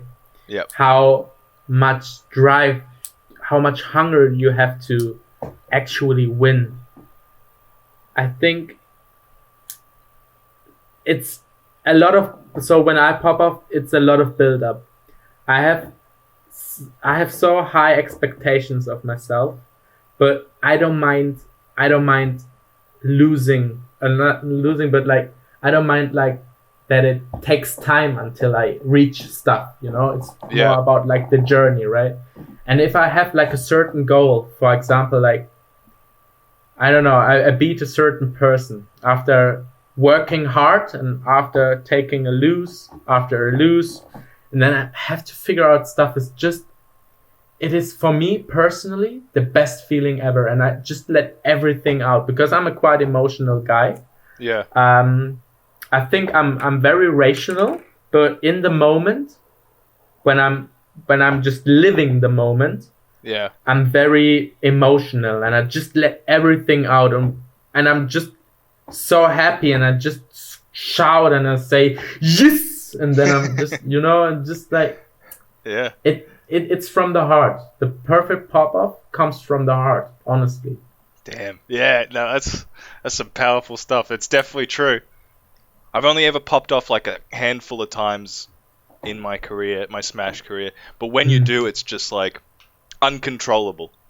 It's uncontrollable because it's so much build up, and you just let everything out. And if you play like, I don't know, I remember that one tournament I've won in Germany in Ultimate, 180 entrants, right? Yeah. I still wasn't really competing so much, or not like competing, but investing so much time into it. I just picked up Wolf. I've invested like 1 or 2 weeks, a lot of time into this character, and I was very excited. And I got into Grand Finals winner's side, but my opponent almost reversed 6-0'd me, right? Damn, yeah. So it was 4-0. I switched to Dr. Mario, who was my secondary at this time, right? Yeah. I've lost the 5th game, and I pulled out the reverse 3-0 on Grand Finals. Can you imagine how I popped off? Yeah, you were going Super Saiyan. Honestly, Yeah. my hair sticks up to the wall, to the roof. You're sucking in energy from the ocean. Honestly, it's just the best feeling. It just makes me so happy to show emotions. Honestly, it just makes me happy. And I'm sorry. I'm sorry if people feel intimidated by it. But Yeah. look, it's just because I'm so passionate about the game and I don't want to scare anyone or whatever. It's just, I love this game and I love showing emotions. I don't think anyone can hate you after hearing that. And I also think that answers the next question a little bit. How often do you practice your pop-ups in the mirror, in front of the mirror? Pretty much All right, never. look. I put on shoes, shoelace. I do a small ribbon to put everything tight together. Right. Yeah. Next step. Yes.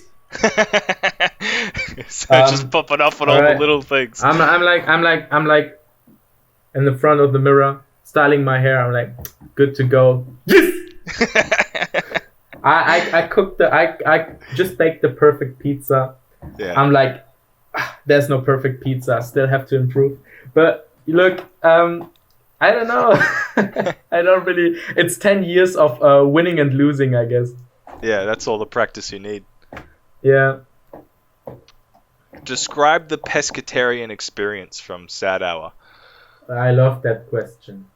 Oh wait, I think I'm getting. Sorry, 1 second. That's all right. Hello. Hello. Yeah, you switched microphones there, I heard. Podcast. Yes. Where are you? He's on a phone call. All right. See you later, alligator. Bye bye. Oh, you got this. We'll see you soon. Bye.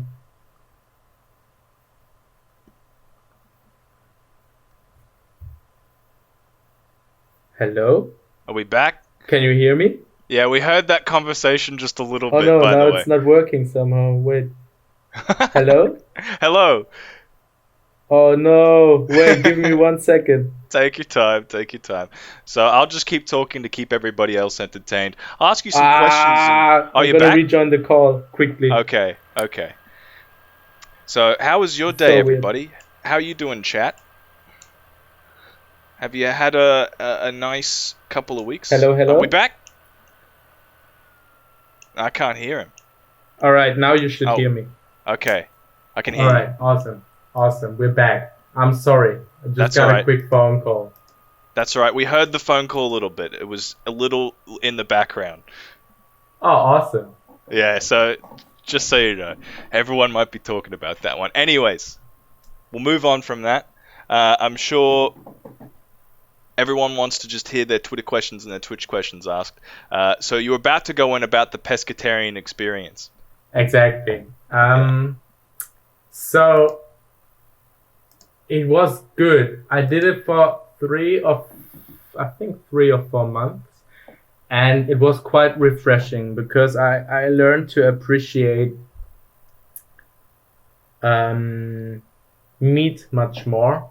Yeah. And I was able to appreciate that animals are dying just to give me a meal. Yeah. But at the same time, I figured out that I really do like meat. I do like the flavor. Not everything, but I'm a big fan of chicken and just everything that flies. Yep. Yeah, I think it was great. So I made a lot of new experiences about food. And I would recommend it, and I think I'm gonna do it again soon, actually.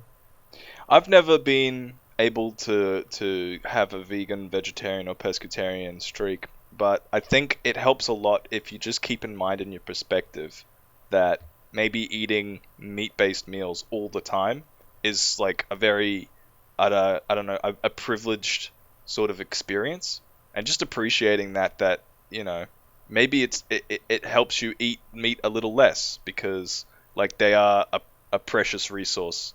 Yeah, absolutely. And as I said, animals are dying, man. Yeah. You should appreciate it more. It's alive. Yep. Honestly, as I said, I don't want to miss out on meat at all. But I think sometimes like a little bit of fasting is good to appreciate it more. Yeah. And it can be really healthy for you as well. If you're just like a straight pragmatist and you're like, I don't care, like sometimes eating excessive amounts of meat is not great for you, and you might want to switch up your diet a little bit to include more vegetables. I agree, Yeah. So that's what it is. It was difficult and it was really refreshing and I mean, experience. it was not so difficult. It was more like sometimes I had a slight craving for stuff. Right. Like I was just thinking randomly. I was just thinking, wow, spare ribs now. Yeah. Okay. Fair enough. Yeah. So, yeah. Okay. We'll rattle the rest of these ones off. I'm trying to find the next highest voted one. I think we're up to the 6 likes. That's all you needed to get your question at this point in time. Or maybe it was Chipotle's. No. Favorite parts of Australian culture that are different or similar to Germany?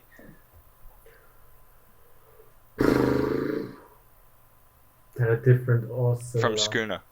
I'm a big fan of the coffee culture here. Oh goodness, the coffee in Australia. Honestly, I can never drink coffee again in Germany unless I have my own machine and I just quickly learn to make good coffee. Honestly, the coffee in Australia is superior. It's the best I've ever had, and I will definitely miss it. And the coffee culture, oof. Wow. I don't know if I've told this story on the podcast before, but it's actually super true because Starbucks has a really good success history of going into different countries and starting up, but they miserably failed in Australia because Australia has so many cafes of really good quality that it was like, why would you ever go to Starbucks? Yeah, exactly. Which I absolutely love, honestly. Yeah. I was never a big fan of Starbucks, but the local cafe? Local cafe? Oh goodness. Almost every day I go to this little place called Archie's. I work as an au pair, right? Yeah. So I take the baby with me for a small walk. I'll walk to the cafe, say 1 large cappuccino, no sugar please. And they're like, of course, Fabian. See you tomorrow. And it's just the best feeling ever, honestly. Like good coffee. I would kill for it, honestly. Yep. It's a really nice experience. I've recently had a local place open up just down my street, and they do these $5 large coffees, and it's insane. I've been going like every day. Now I've got to know everybody, and it's like, oh god, I can't leave. Like I'm locked in now. It's just too good. Yeah. Anyway, favorite story or moment from Metashift from Serene Rend. He said it's okay if I mispronounce his name, so I'm just gonna try every time a little bit different. Serene Derman. Serene Rend. Serene Derman. Serene Derman. Smart. I would say, I think I really liked my tournament run there. Yeah. But I don't know if I. Your whole crew experience got me jealous. Honestly, watching all your boys back you up and everything was like, damn, that looks. Yeah, dude, that's amazing. that's what I'm saying about the BKB guys are hella supportive, and I appreciate every single one of them. Yeah. I think I also the top 8 entrances. Yes. I love that. Yeah, I think that was my highlight to see everyone doing their amazing entrances, and then also the speech was great as well. Yeah, the DD speech. That one was so cool. So it was funny. And then also I'm still trying to figure out what Sepro was doing, but overall it was just very enjoyable. So I think it was great. We're Also, starved for that kind of stuff. the BKB versus BAM crew battle was funny as well. Yep. Um, That was funny, was it? That was a slaughter. Look, I had a discussion with Abarosa about it because Abarosa didn't want to let me play against Verse, Yeah. but everyone was not confident in the Banjo matchup, and I was like, guys, just let me play, and we win now. And Yep. and if someone else plays, Verse will probably take another 3 stocks or whatever. So Yeah. please let me play. And Abarosa was like, no, because I want it to be close and hype, and we want to win without you. But And you were I like, was F that, I'm going. Yeah. But I was like, dude, come on. But what if we potentially lose? That would be worse, right? Yeah. So I just went in and took like 9 stocks. Nah, a little bit less, I think. Yeah. And I killed a little bit the hype, unfortunately. But that's alright, man. That's just like, Yeah. you know, that adds to the history of it. Now, next time Queensland's gonna bring, like, everything they got, you know, they're gonna be like, screw BAM, like, we're gonna send in a new crew of just, like, Bengal, Shadru. Yeah, I was about to say, like, BAM's gonna be like, oh, Bengal, can you just quickly join our crew just for the day, and then when you're out, yeah. Yeah. Alright. How much is it? Yeah, anyway. Only 50? That's good. Any notable run-ins and interactions you've had with top international players? Who was the most pleasant?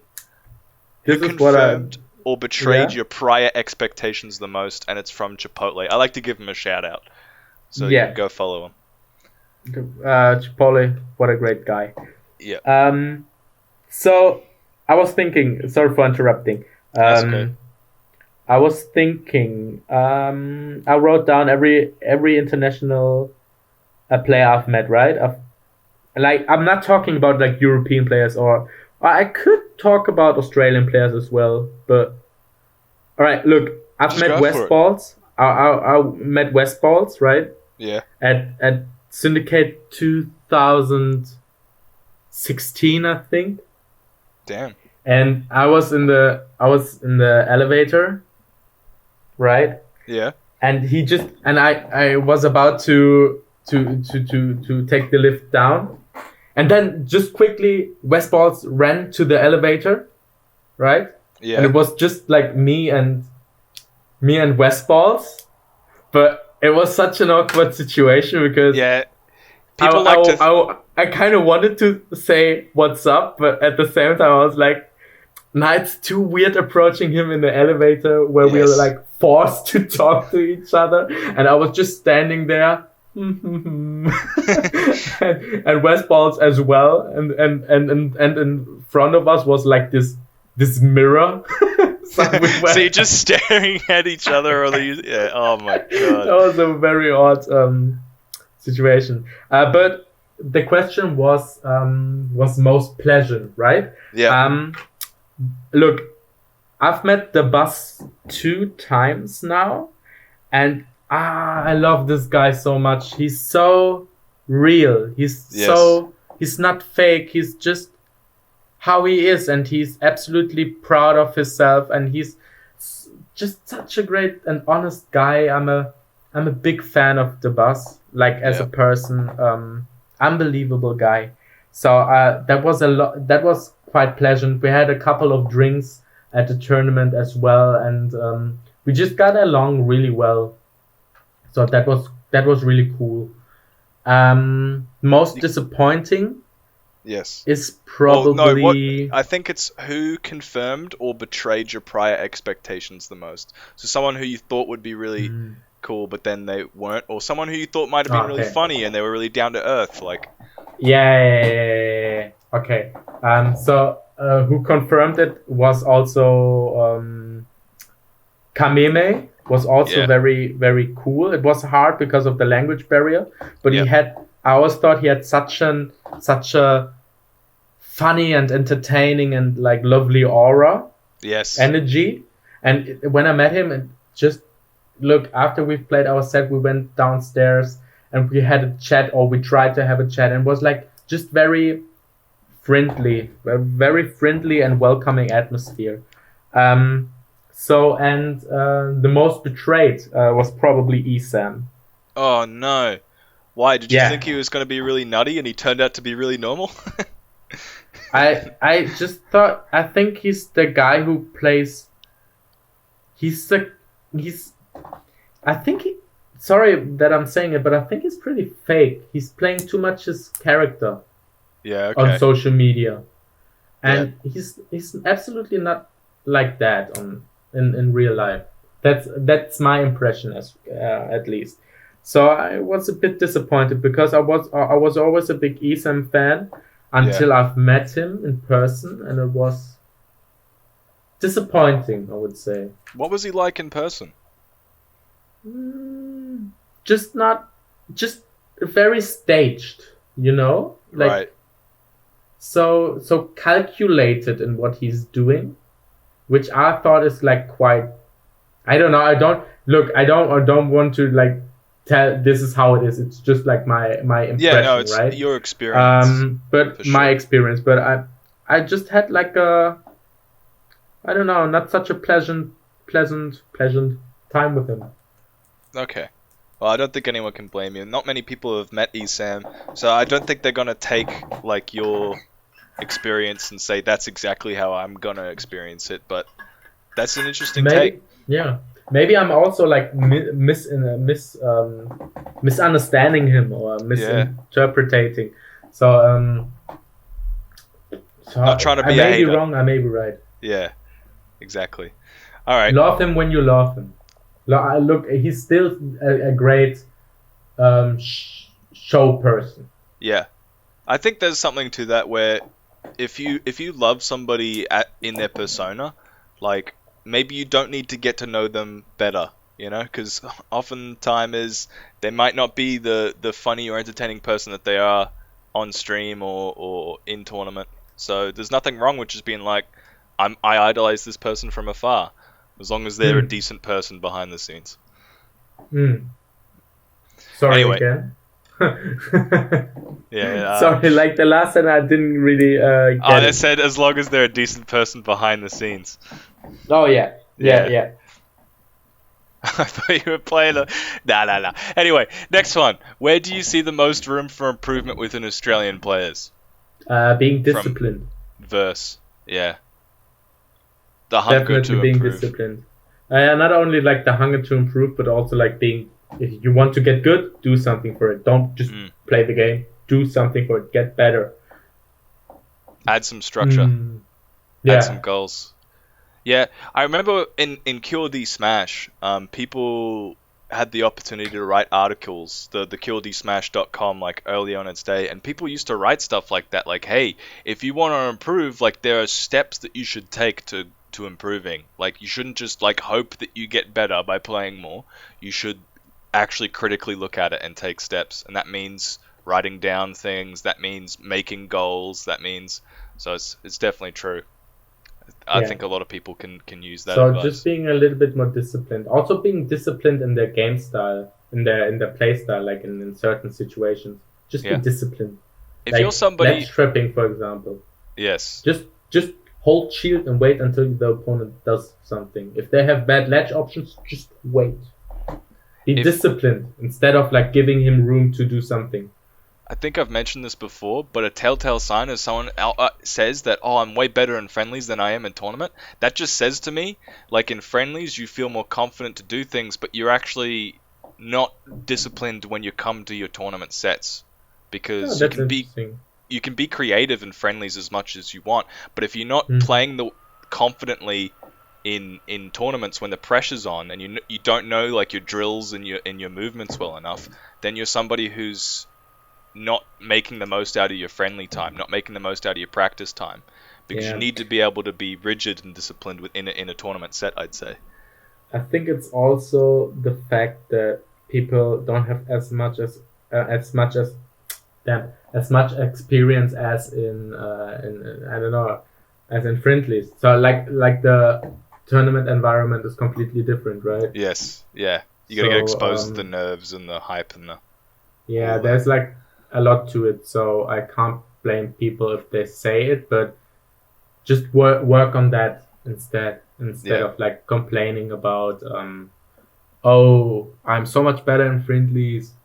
Just all right, fine, but try, instead of like wasting your time and telling people that, just try to get the transition that you are able to play at your best in tournament.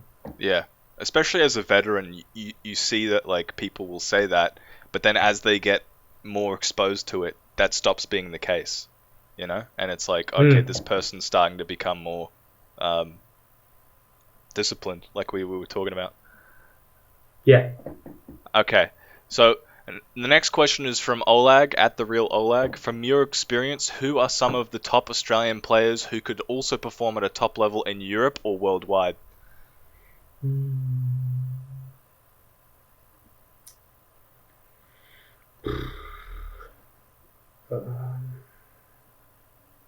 I I was sure you were going to say something like DD, or I'm actually concerned about your silence for the fate of Australia.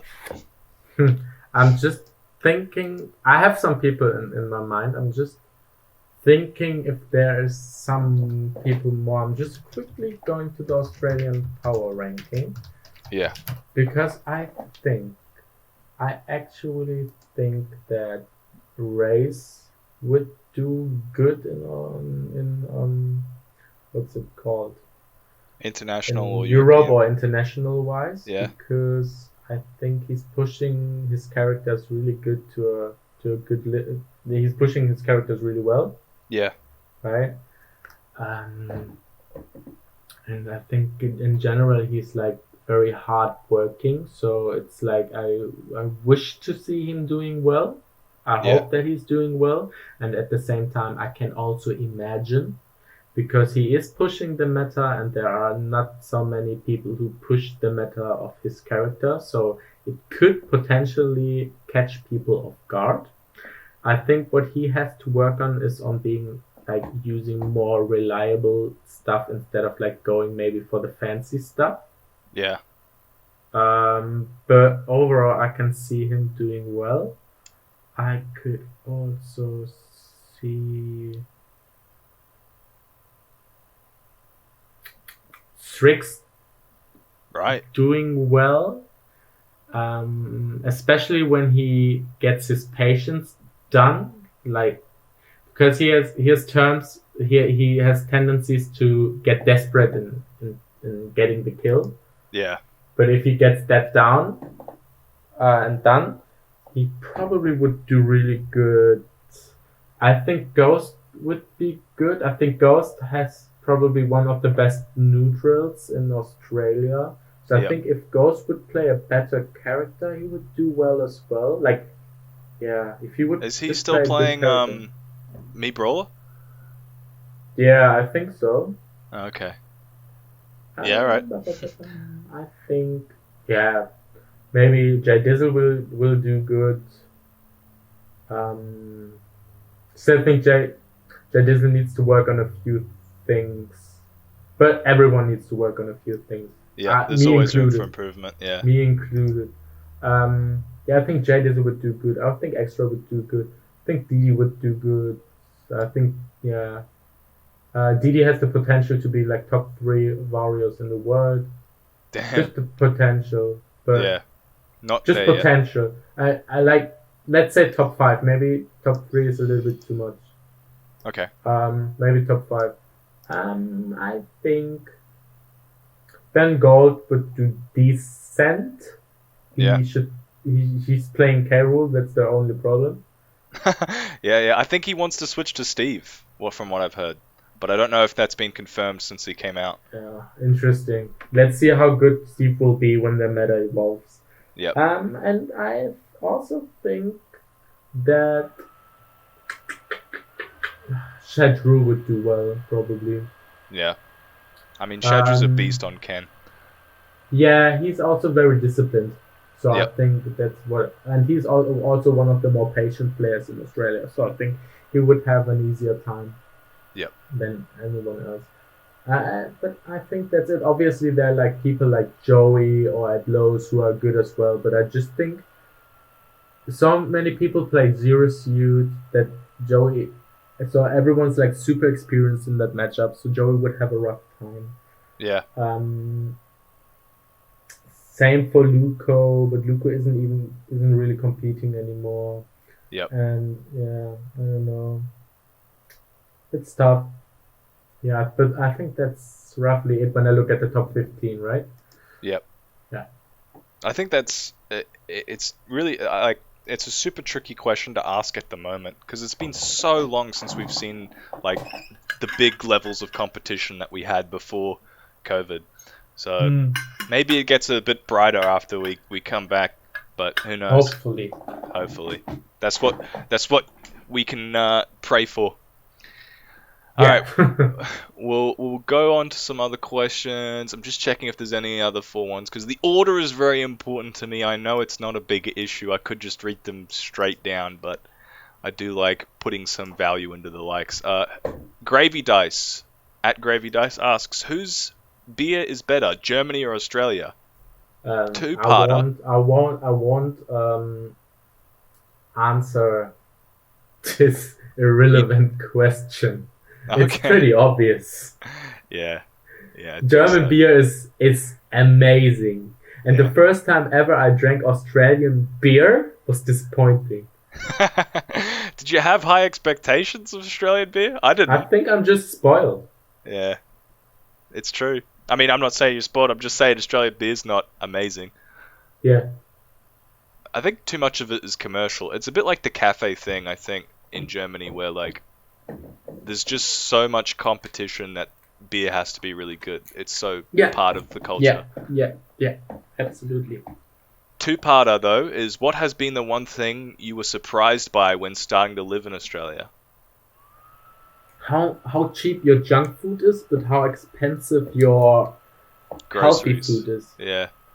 Yeah. It's unbelievable how expensive your food is. Like good nutritions, like I don't know, like what is it called? Spelt flour pasta or whatever. Yeah. And you pay tons for it, and the most of the times you have like a rough time to find it, and then all of your junk food is so cheap. I don't know, frozen Coke, man, oh man. $1, yeah. Just $1. Yeah, that's one of the bad habits I think we picked up from America, where it's just sugar is so cheap, and so anything that uses sugar then becomes cheaper because it's easy to make. Yeah, that's an unfortunate. Very unfortunate. Yeah, but it's okay. We're getting through it. Eventually, maybe things get better. Next question. Sice Be Spooky at MC Sice SSB. The difference in competition in Australia versus in Germany, and if you want to get a little more into it, the community as well. I think we've covered this question quite a lot, but to touch on it again, it's just it's completely different. Germany's way more hungry, way more driven, way more disciplined. It's also because of the different scenes, right? Yeah. In Australia, everything is so spreaded. Yeah. And everything, look, within the state, everything is so centered, but country-wise, everything is so spreaded. Wait, what did I say? Everything, centered and spread and spread out. Yeah. So, but in Germany, you have Germany half the size of New South Wales, but over 80 million inhabitants. Yep. And you could drive to like a big tournament in the city if you're just a little bit out of the city, you know, or you could take a train. Exactly. And also you have like I don't know, like 60, 70 men, like I don't know, not locals, but communities, for example, right? Yeah. You have like, I don't know, in Cologne, for example, we have like 80 different players or whatever, right? So and then you drive like 40 minutes by car to another place, and then you have like again a 40 man community in this place or whatever, right? Yeah. So it is more, I would just say, more accessible. Yep. I see that. I think like there's a similar in Queensland, for instance, we've got the Gold Coast, Brisbane, and the Sunshine Coast all decently close to each other. They're like an hour's drive away from each other sometimes. Gold Coast is a little bit closer to Brisbane than the Sunshine Coast. I mean, But look, in you New go South to Wales, you go to Brisbane, and it's like there might be 80 people in Queensland all up, but there's 50, 60 people in Brisbane. You go to Gold Coast, it's like 17, 20 max, and then you go to Sunshine Coast, it's the same story. Like, it's just, there's different communities, but there's way less people in each split up part of the community. Exactly, but at the same time, they're like very easy to access. Yeah. I mean, in Australia, it's like similar. I mean, in New South Wales, you have like Sydney, which is a big community, and then you have like Newcastle and Wollongong. Yeah. So yeah, but I still think in Germany it's like just more. It's just like more people. It's more. And if you want to go to a major, you don't have to fly there half the time as well. Yeah, I mean, unless it's at a different country. But if you do go to a German major, it's. I mean, look, from the place where I live to Berlin is like a 10-hour drive. So. Damn, no, that's flight worthy. Yeah, exactly, that's flight worthy. But look, I always thought about Europe as like a whole, and each country is like a state, like in America. Like you have so I don't know, Germany is maybe like, I don't know, like California or whatever, you know? Yeah. How good is Germany in comparison to the rest of the European countries, do you think? Oh, I would say top 3 or 4. I think France is the strongest, then the Netherlands, and then probably Germany. Is that because of Glutoni and Mr. R?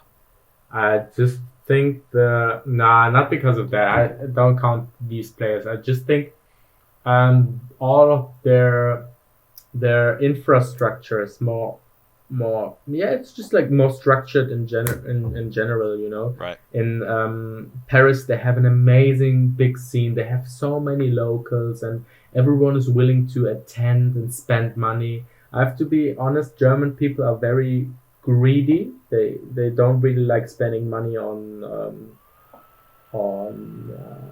frivolous things. Yeah. Or locals or whatever. If they can save 10 euros, they're gonna save 10 euros. So it's just like a cultural thing, I think. Yeah. And people in France are more like generous, or like, they don't mind spending like 15 euros for a local with 60 people or whatever. And I think it's similar to the Netherlands. So they just get like better experience. Okay. Yeah. Cool. That wasn't one of the questions. I just thought I'd ask it because I was interested. We'll move on though. We want to get onto the Twitch questions so we can wrap this up on time. Wrap up is 11, I assume? Or like 10 for you? Yeah. Yep. Right. I keep forgetting that there's a time difference between us. Who out of the top 5 players on the Australian PR will win in a punch out round robin? So like actual boxing, ranked first to last. Okay, we're not talking about the Super Nintendo game or no. Right, all right. Let me think. So I have to take the top 5 from the previous ranking, right? Yes. All right. Let's see. We've got J Dizzle, Extra, DD, Luco, Strix. I was thinking. I really do like the question. I think. I was thinking for it for a while now, and I think Luco is a hidden beast. You know. You reckon? He seems so harmless. But put him in the ring. But in the end, he's giving everyone high kicks. You know.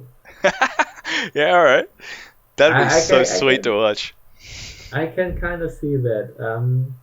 So physically, I'm very sorry, but I think physically, all of the Victorians are very weak. I don't know. It's hard. I think Strix has the best chance because I think he's the tallest. He's got the longest reach. It's got to count for something, right? I think DD would be he would just kick people in the balls. He wouldn't even care. He'd just go He hard. wouldn't even care. But before he does that, he's holding a speech for 30 minutes. And then he gets cut off, yeah? Yeah, exactly. Yeah. Can you please kick me in the balls now? Anyways. All right, let's see. I think Strix would win. Alright. Okay. I think Luco would be second. Surprise Honestly, pick. I think actually, I don't think he's that harmless. If it comes Okay. hard to hard, he's gonna fuck up people. Alright. I don't know where that's coming from. He seems so nice, but alright. I don't know if any one of these did like martial arts or something. This is the problem. Yeah. So I'm just going by the You'll looks. be I'm like, sorry. oh, this person loses, and I'll be like, I did 5 years of, yeah. Yeah, but I did 5 years of whatever. Yeah. I didn't know, man. I just third's gonna be DD. Yeah. Because I think the unpredictability and just like The ball being kicking. savage, Yes. will give him a little bit of an upper hand. Then I think Jay Dizzle. Okay. And then, I'm sorry, Extra, even though you're good at riding your bike to tournaments, I think you would lose to everyone. Damn.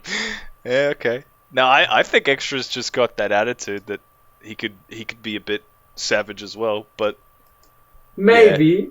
yeah. Maybe. I can see the logic. That's the thing. It's so hard because at that level, it's like, yeah, any of them could really start biting or something, you know? Yeah, all of a sudden they just fuck up people. They have like a history. Yeah. They have like got history fucking up people in school. roundhouse kicking and shit. Yeah, I don't know. Absolutely. So yeah, no, that's yeah. I stick to that. Yeah, that's a solid top 5. I think that's pretty good. Keep it rolling. Oh, that was at Ernest Lamb EL, by the way. What's your favorite thing about Australia from Antec? Coffee. Coffee. I stick to that. Yeah, absolutely. Yeah. Coffee. Slow. Fair enough. At Antec. SebPro101 at SebPro101 asks, what's the difference of majors in Australia and Germany or Europe? Did we do this one? No. Similar, but just to give like a quick answer again. Yeah. I think what Metashift did should be the standard of international and national tournaments. Yes. I think I'm very disappointed in from the production what I have seen so far here in Australia, and I think they should step it up. But at the same time, Metashift was one of the best productions I've ever seen. And Yes. I think it should be, and it reminded me of like Smash 4 majors in Europe. And I think it was a really good vibe, great vibe. And I just think Metashift had this kind of professionality to it. And I think, even though if I like the events, Big Cheese and Phantom, I just have to say, Metashift just seemed much more professional, and I think this should be the standard for international and national tournaments. Not even talking about big majors, talking about international and national. Damn. Yeah, all right. I agree. I think Metashift set the tone for how tournaments should be done going forward. Absolutely. I was such a big fan of this tournament, honestly. It was great. Everything. I think it was you guys made the Tournameta guys made a really, really good job at this tournament. I was very impressed and I was very happy to be there. I'm sure they'll appreciate that. Thank you. I wasn't part of it at all. I was just commentating, but I know Jet, Blurry, all the TOs. Can't name them off the top of my head. I'm sorry, guys. But yeah, they pulled out all the everyone who contributed as well. Like, I know Mittens isn't exactly a Tournameta member, but he was the announcer for the top 8s, which is like everyone had a little part to make it that much better. So thanks for that. HB Tweeter or HRY, is that Harry? I'm not sure. Why did you pop off so hard against Rizal game 1 at Big Cheese 2? I did some research. I didn't pop off in the first game. Okay. It was the second game. Alright. That's my answer. Okay. That's all we need. Pat at Slap... Okay, do you want to go in? Look, there's a reason to it. Look, if you're 1-0 behind in a best of 5, right? Yeah. And your opponent has a whole stock lead in the second game, and you manage to bring it back and win the game to make it to 1-1. This is such a set changer because I don't have to deal with the pressure of being 1 game or 2 games behind and going in with the mentality, oh no, if I lose now, the next game I'm in losers. So if the fact that I managed to bring the comeback, to pull the comeback and resetting it to 1-1 was a huge deal to me, and that's why I pop out. Because I thought the set was a best of 3, but the same logic applies. If you're like close to getting putting yourself into a corner and you can fight your way back, that's a big pop-off moment. Alright. Pat at Slapdon, what footy team you go for? Do you watch the footy? I did when I was younger. The more I've got into esports, the less I've watched football. The only sports I'm watching is boxing and occasionally tennis. Yeah. And volleyball compilations on YouTube. Okay. But Borussia Dortmund, if anyone knows that team, I'm sure it's a top team. It's a top recognizes that. I've never heard of it, but I'm not into traditional sports. Maybe it's because of the pronunciation, because I'm pronouncing it German. Or you mean correctly? Yeah. I don't know. Exactly. I'm sure people Borussia Dortmund. I can't even pronounce it in English. I don't know. Borussia Dortmund. Borussia? No, I don't know. Delta at Delta DCB. Fave moment from Phantom. Drinking alcohol. Yeah, okay. Is that all? I think I had a great after party. It was a good one. Those are the best parts. Not to advertise alcohol or anything, but just having a good time after tournament with all these people. Also with the guest dog, Didi's mom. We had a couple of drinks. So my girlfriend and we were standing there and talking. It was just like a very, very lovely time, you know? Yep. It's hard to beat after parties at majors sometimes, like especially when you're around like all your mates and stuff. It's just like, damn, this is the best part. Yep. Bam Python commissions open at Bam Python. Do you have any pre-game rituals? I have pre-playing rituals. I'm doing hand warmers, and after playing, I'm doing stretching for my fingers. Yeah, I saw you were tweeting about that. Hand health is continually underrated in the Smash community. It's vitally important we look after 100%. And look, honestly, I think everyone should do it. I'm playing this game for 10 years and I already got problems with my hands. The reason why I'm doing it is just to be more preemptive. People have to be preemptive. Before you care about the grind, care about your health first. Honestly, please do me that favor. It's not just the pullback of the wrist or anything like that as well. You should take serious care. Look up like different exercises, things that are known to work, you know, like not just my wrist is sore, I better just pull my fingers back. Even that's better than nothing, but like work on it, you know? Yeah. Very important. And take health breaks. Comes first. Yeah. Yeah.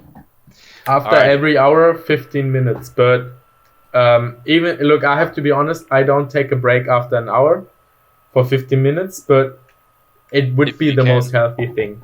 Yeah. Can damage your brain. Damn, is that why I'm so stupid? It's up Don't to answer you. that. Don't answer that. All right.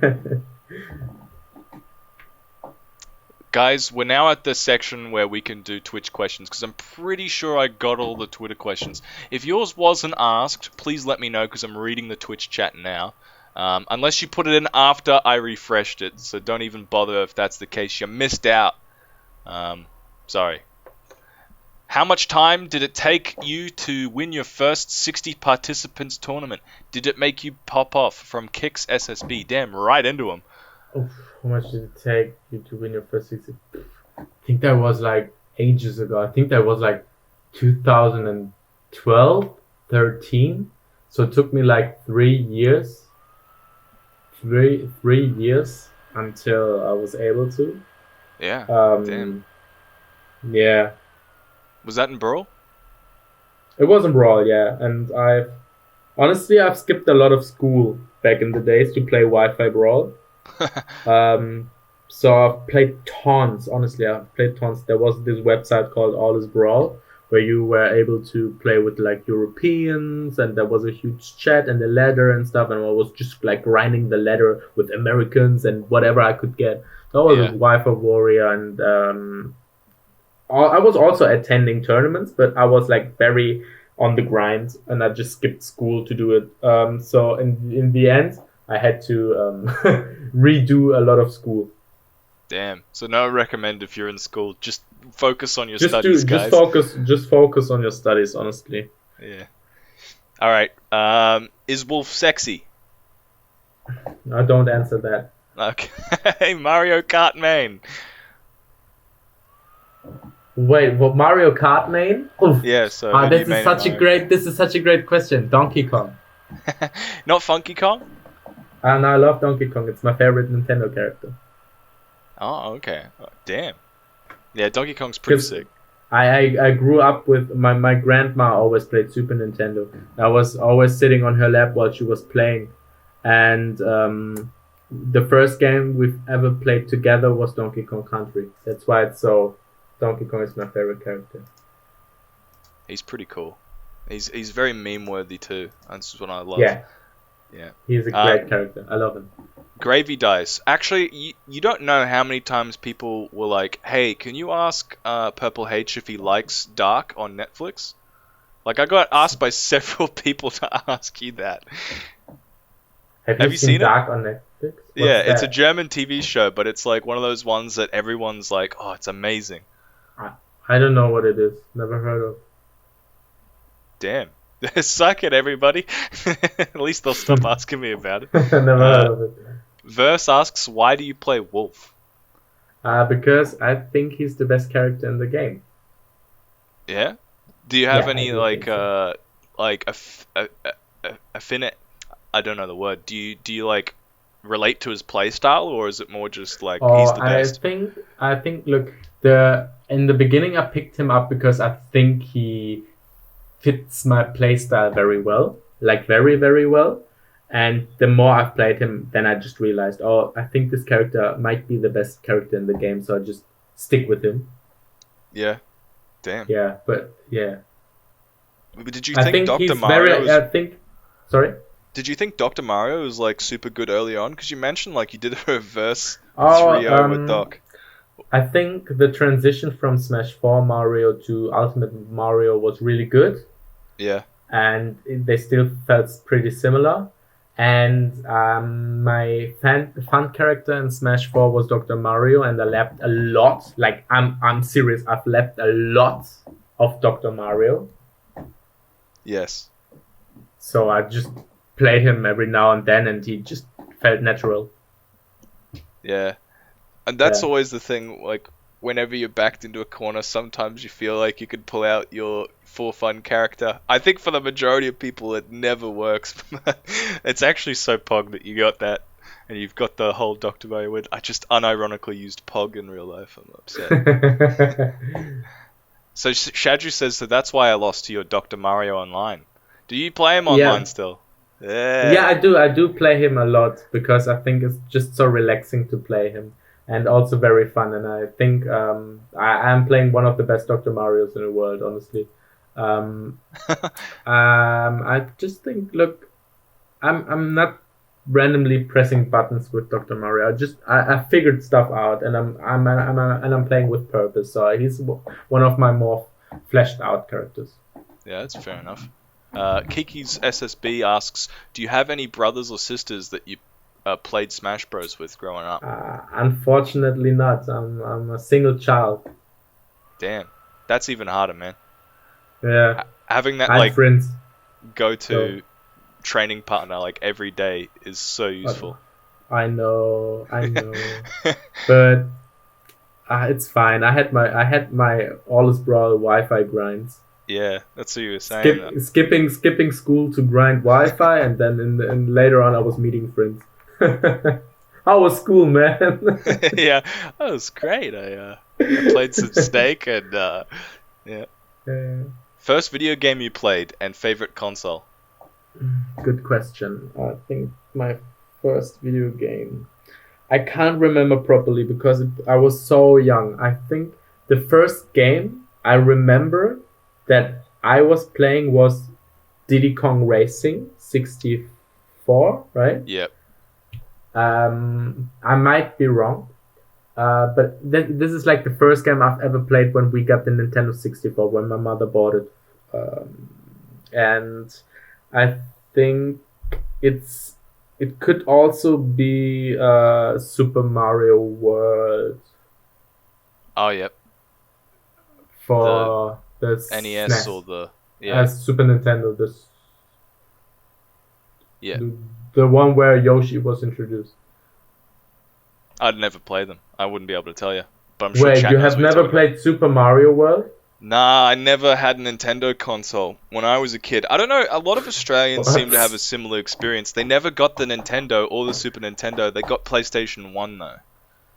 I can't believe it. Yeah, and Game Boys. I got a Game Boy, so I still should have played it. But when I had a Game Boy, I was in Malaysia, and there were like the 101 games in one, you know, and I just played Pokemon on that or something. So no, I've never played it. Insane. That's funny. Yeah. My favorite gaming console should be the Super Nintendo. I'm a big fan of retro games and also like old school RPGs. So I would say Super Nintendo. I have the most memories with it. And I love the simplicity. I think when people go through like retros, like I've watched a couple of streamers who go through retro games and they've got like the emulator up and they go through all of like the different consoles. People have the most fun in Super Nintendo. Like consistently, the game quality on that console is like pretty up there. So I can see why. Yeah, absolutely. Kiki's SSB, do you think it's important to schedule your Smash trainings very strictly to get the best growth out of it, or is going with the flow a better option? I think a mix between both, because if you just stick to it like too strictly and you schedule yourself so tight plans, I think you will get burned out, and then you lose interest and motivation because you see it too much as work. I can speak about it because I've experienced it myself. So I think it's important to go with the flow, but at the same time being disciplined about your working progress. So I think it's important that you have like different goals on like I don't know, if you have like a document where you write down your different goals, right? What you want to improve on, and then whenever you got time, you just work on that aspect. So don't force yourself too much. Just like when you, I don't know. I think if I could build on what you're saying a little bit, there's this saying that people have used for a little bit. It's like you want to be your own coach, not your own prison guard when it comes to scheduling. Exactly. That's a good point you're making. So coaches can be strict with you, but they're not, awful. Yeah. You don't want to dread your own schedule. Yeah, and if you're motivated and you want to improve, it's more likely you will improve. And if you just get sick of like, oh no, now I have to analyze, and now I have to do this, and now I have to do that. Yeah. I think you will do less improvement. Yeah, you got to learn to take breaks as well. Yeah, absolutely. Gravy Dice asks, the game you've been playing most outside of Smash. Have you been playing anything else? Again, sorry? The game What's you've been playing most outside of Smash? Yeah. I think RPGs in general. I'm investing so much time into RPGs. When I'm playing an RPG, I'm fully into it. Yeah. I'm just sitting down and I'm happy to be part of the world. And but I think otherwise I would say Pokemon Showdown. Like whenever I feel stressed, I just play a round or two of Showdown just to settle down a little bit.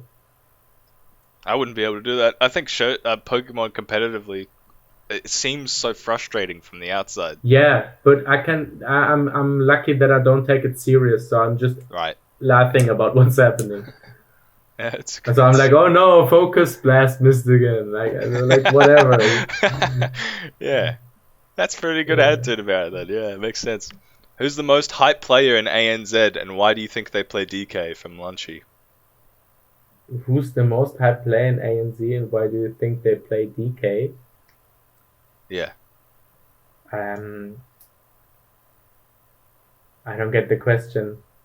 You're not allowed to say Kresnik either. They don't play anymore. No, yeah, so obviously it's a shout out. But on a serious note, who do you think is the most hyped player in Australia and New Zealand? Crazy. Yeah, that's a pretty good answer. Man, just watch their Twitter, eh? It's just I'm a big fan, what should I say? Yeah. I just like to see the creativity. It's fair enough. And I really appreciate the creativity. Yeah. Okay, guys, we're nearing the end here. It's 11 o'clock in New South Wales, so I want to let you go so you're not stuck up all night. And it's nearing 10 o'clock for us, so last couple of questions. We're going to cut you off on. We're going to read the next 3, I reckon, and then we'll start shutting it down. Is your girlfriend into Smash Bros, and is she following your competitive progress from Kicks? My SSB? girlfriend is the most supportive woman I've ever met. Honestly, somebody click that. So big shout outs. She's supporting me so much, and I really appreciate it. She's occasionally playing Smash as well. She also won $5 in a girlfriend only bracket we did once. Whoa. She's great, and she's supporting me a lot, and I appreciate it. I'm very lucky. Someone clip that and then send it to her. That's some good positive vibes she'll be getting. Merc SSB, do you currently or have you learned any musical instruments growing up? I'm aware Germany is a pretty big classical music hub of the world. I've tried to learn guitar. I lost interest, but instead I was rapping for 7 years. Really? I'm rapping for 7 years, yes. So does that mean, like, you know, if anyone pushes or shoves, you'd be able to do like a rap battle? Or like a diss track? I did online rap battles on like there's like a German website called Rap Battle Arena. Damn. And it's basically like a online rap battle ladder. I was doing this for fun, and I also worked on a couple of tracks, and I'm just doing it for like 7 years. And funnily enough, the guy I was starting rapping with, like a friend of mine, he's a successful social media guy, influencer, right? Yeah. And he has like 500,000 listeners on Spotify. Yeah, he blew up, absolutely. He's sick, man. Damn. So can we expect a diss track on anyone at any point? I'm rapping in German though, but I could try to spit some bars in English at some point. I'm terrible at freestyling. I need my time to structure verses and stuff. So I'm very picky what I'm writing and saying. What do you usually rap about? Just like representer shit, I guess. Just like you suck and I'm cool. Amazing rhyme scheme. Funny pun. You know what I mean? Yep. The classics. Just a lot of crazy flow variations, variety. So I'm more like a technical guy, I would say. So I'm bad. I would say I'm bad at like about like putting thoughts into words, but I'm good at like flexing. Yes. Flexing your skills. Um, So that makes a lot of sense, I think. It's more about the technicality of it all and like getting yeah, good. exactly, Yeah. exactly. But if I rap, it depends. Recently, like 1 year ago, I tried to work on an album, but I have troubles to finish tracks because very I'm a perfectionist, Yes. so I'm always afraid that it's not good enough, so I'll lose interest at some point. But I was working on an album, or more like a mixtape, and I wrote some pretty cool stuff actually, but I didn't end up like releasing anything. And the topics of that mixtape was like problems I had in the past, or just to like have a vent. Do you say ventile? Yeah. No, Yeah. but No, you don't. having a vent is an expression. Yeah, they're just like to let steam out. Yes. Yeah. Um, yeah, so I was like rapping about insomnia, for example. Damn.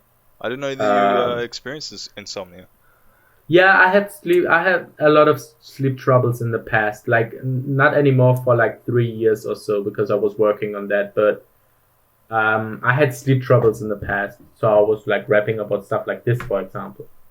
Yeah. Damn. Wow, that's a underrated cool fact. What are some of the rap artists that you like listening to? Like, do you have any favorites? I my favorite rapper is Biggie, Notorious B.I.G. Yep. I just think he everything that got like invented during this life during that lifespan of hip hop, he just like nailed everything, and he just like put the I don't know, stepped up the level. He Yep. did everything that got invented just better. Yeah. He took it to Um, taking it to the next level is like the best Exactly. expression So for I'm it. a big Biggie fan. Recently, I'm listening a lot to Year of the Ox. People probably don't know them, but they're like South Korean Americans, and they're exactly what I want to hear in hip hop. Just flexing and just skills over skills, and I just like the boom bap beats. It's just like it's very solid music. I've Just, not heard just of I them, appreciate it. I will but send you a link after the stream, and you may okay. appreciate the music as well. Because I do like a bit of rap and hip hop, so I'm interested because that's the kind of stuff I like. Sometimes I think when people rap about their struggles, it's tricky because it can be unrelatable sometimes. Yeah, I agree. Especially But I when think, yeah. yeah, sorry. I was gonna say especially when like they live in a completely different place sometimes, and it's just like I can't relate to this ever. But when Yeah, people are actually technical, that's something I can get into. yeah. So you the ox. No, definitely. Hip hop is great. I like if I wouldn't be good as in Smash, I would just drop track after track probably. All right. Cool. I'm still holding out for that diss track at some point. Yeah, right. It's funny because right now I'm writing a part for the German Smash cipher, because the German Smash community is doing a German Smash cipher, just Okay. like the American one. So I still have to write a part about that. I'm halfway through, but yeah, this is gonna be. I'm gonna share it on social media, Yeah, you even though gotta it's share that. Even if it's in yeah, German, we gotta see. That's yeah. sick. So yeah, All that's right. great. Speaking of sick things, this podcast, unless anyone's got any last minute questions, we're gonna I think wrap it up because I asked a couple of extra ones on top of the Twitch questions, which I thought were a good line of questioning. But thanks so much everybody for tuning in, but especially thank you Purple H for coming on. We really appreciate that. First I have to thank international you guest guys. technically, so that was awesome. No. Seriously, thank you. You give everyone a reason to be here, and we've just posted in Tournameta Twitter and your Twitter. You're currently a free agent. You're looking for sponsorship, and you're looking for a team that you can be part of, who can represent. And you're going full time on your streaming and working on yourself. So everyone, give Purple H a follow. It means a lot to him. Great interview. Keep up the great work. Thank you. And yeah, if you've got any last comments, let them know. I'm very thankful. I was very excited, and I'm very thankful for inviting me. So Yeah. what can I say? Thanks for having me. That's what my mom told me. Yeah, all right. Everyone, we'll be on next time when I'm in Sydney. So look forward to that. Otherwise, stay beautiful, stay handsome, stay everything out there. Thank you so much. Peace. Goodbye. Bye, everybody.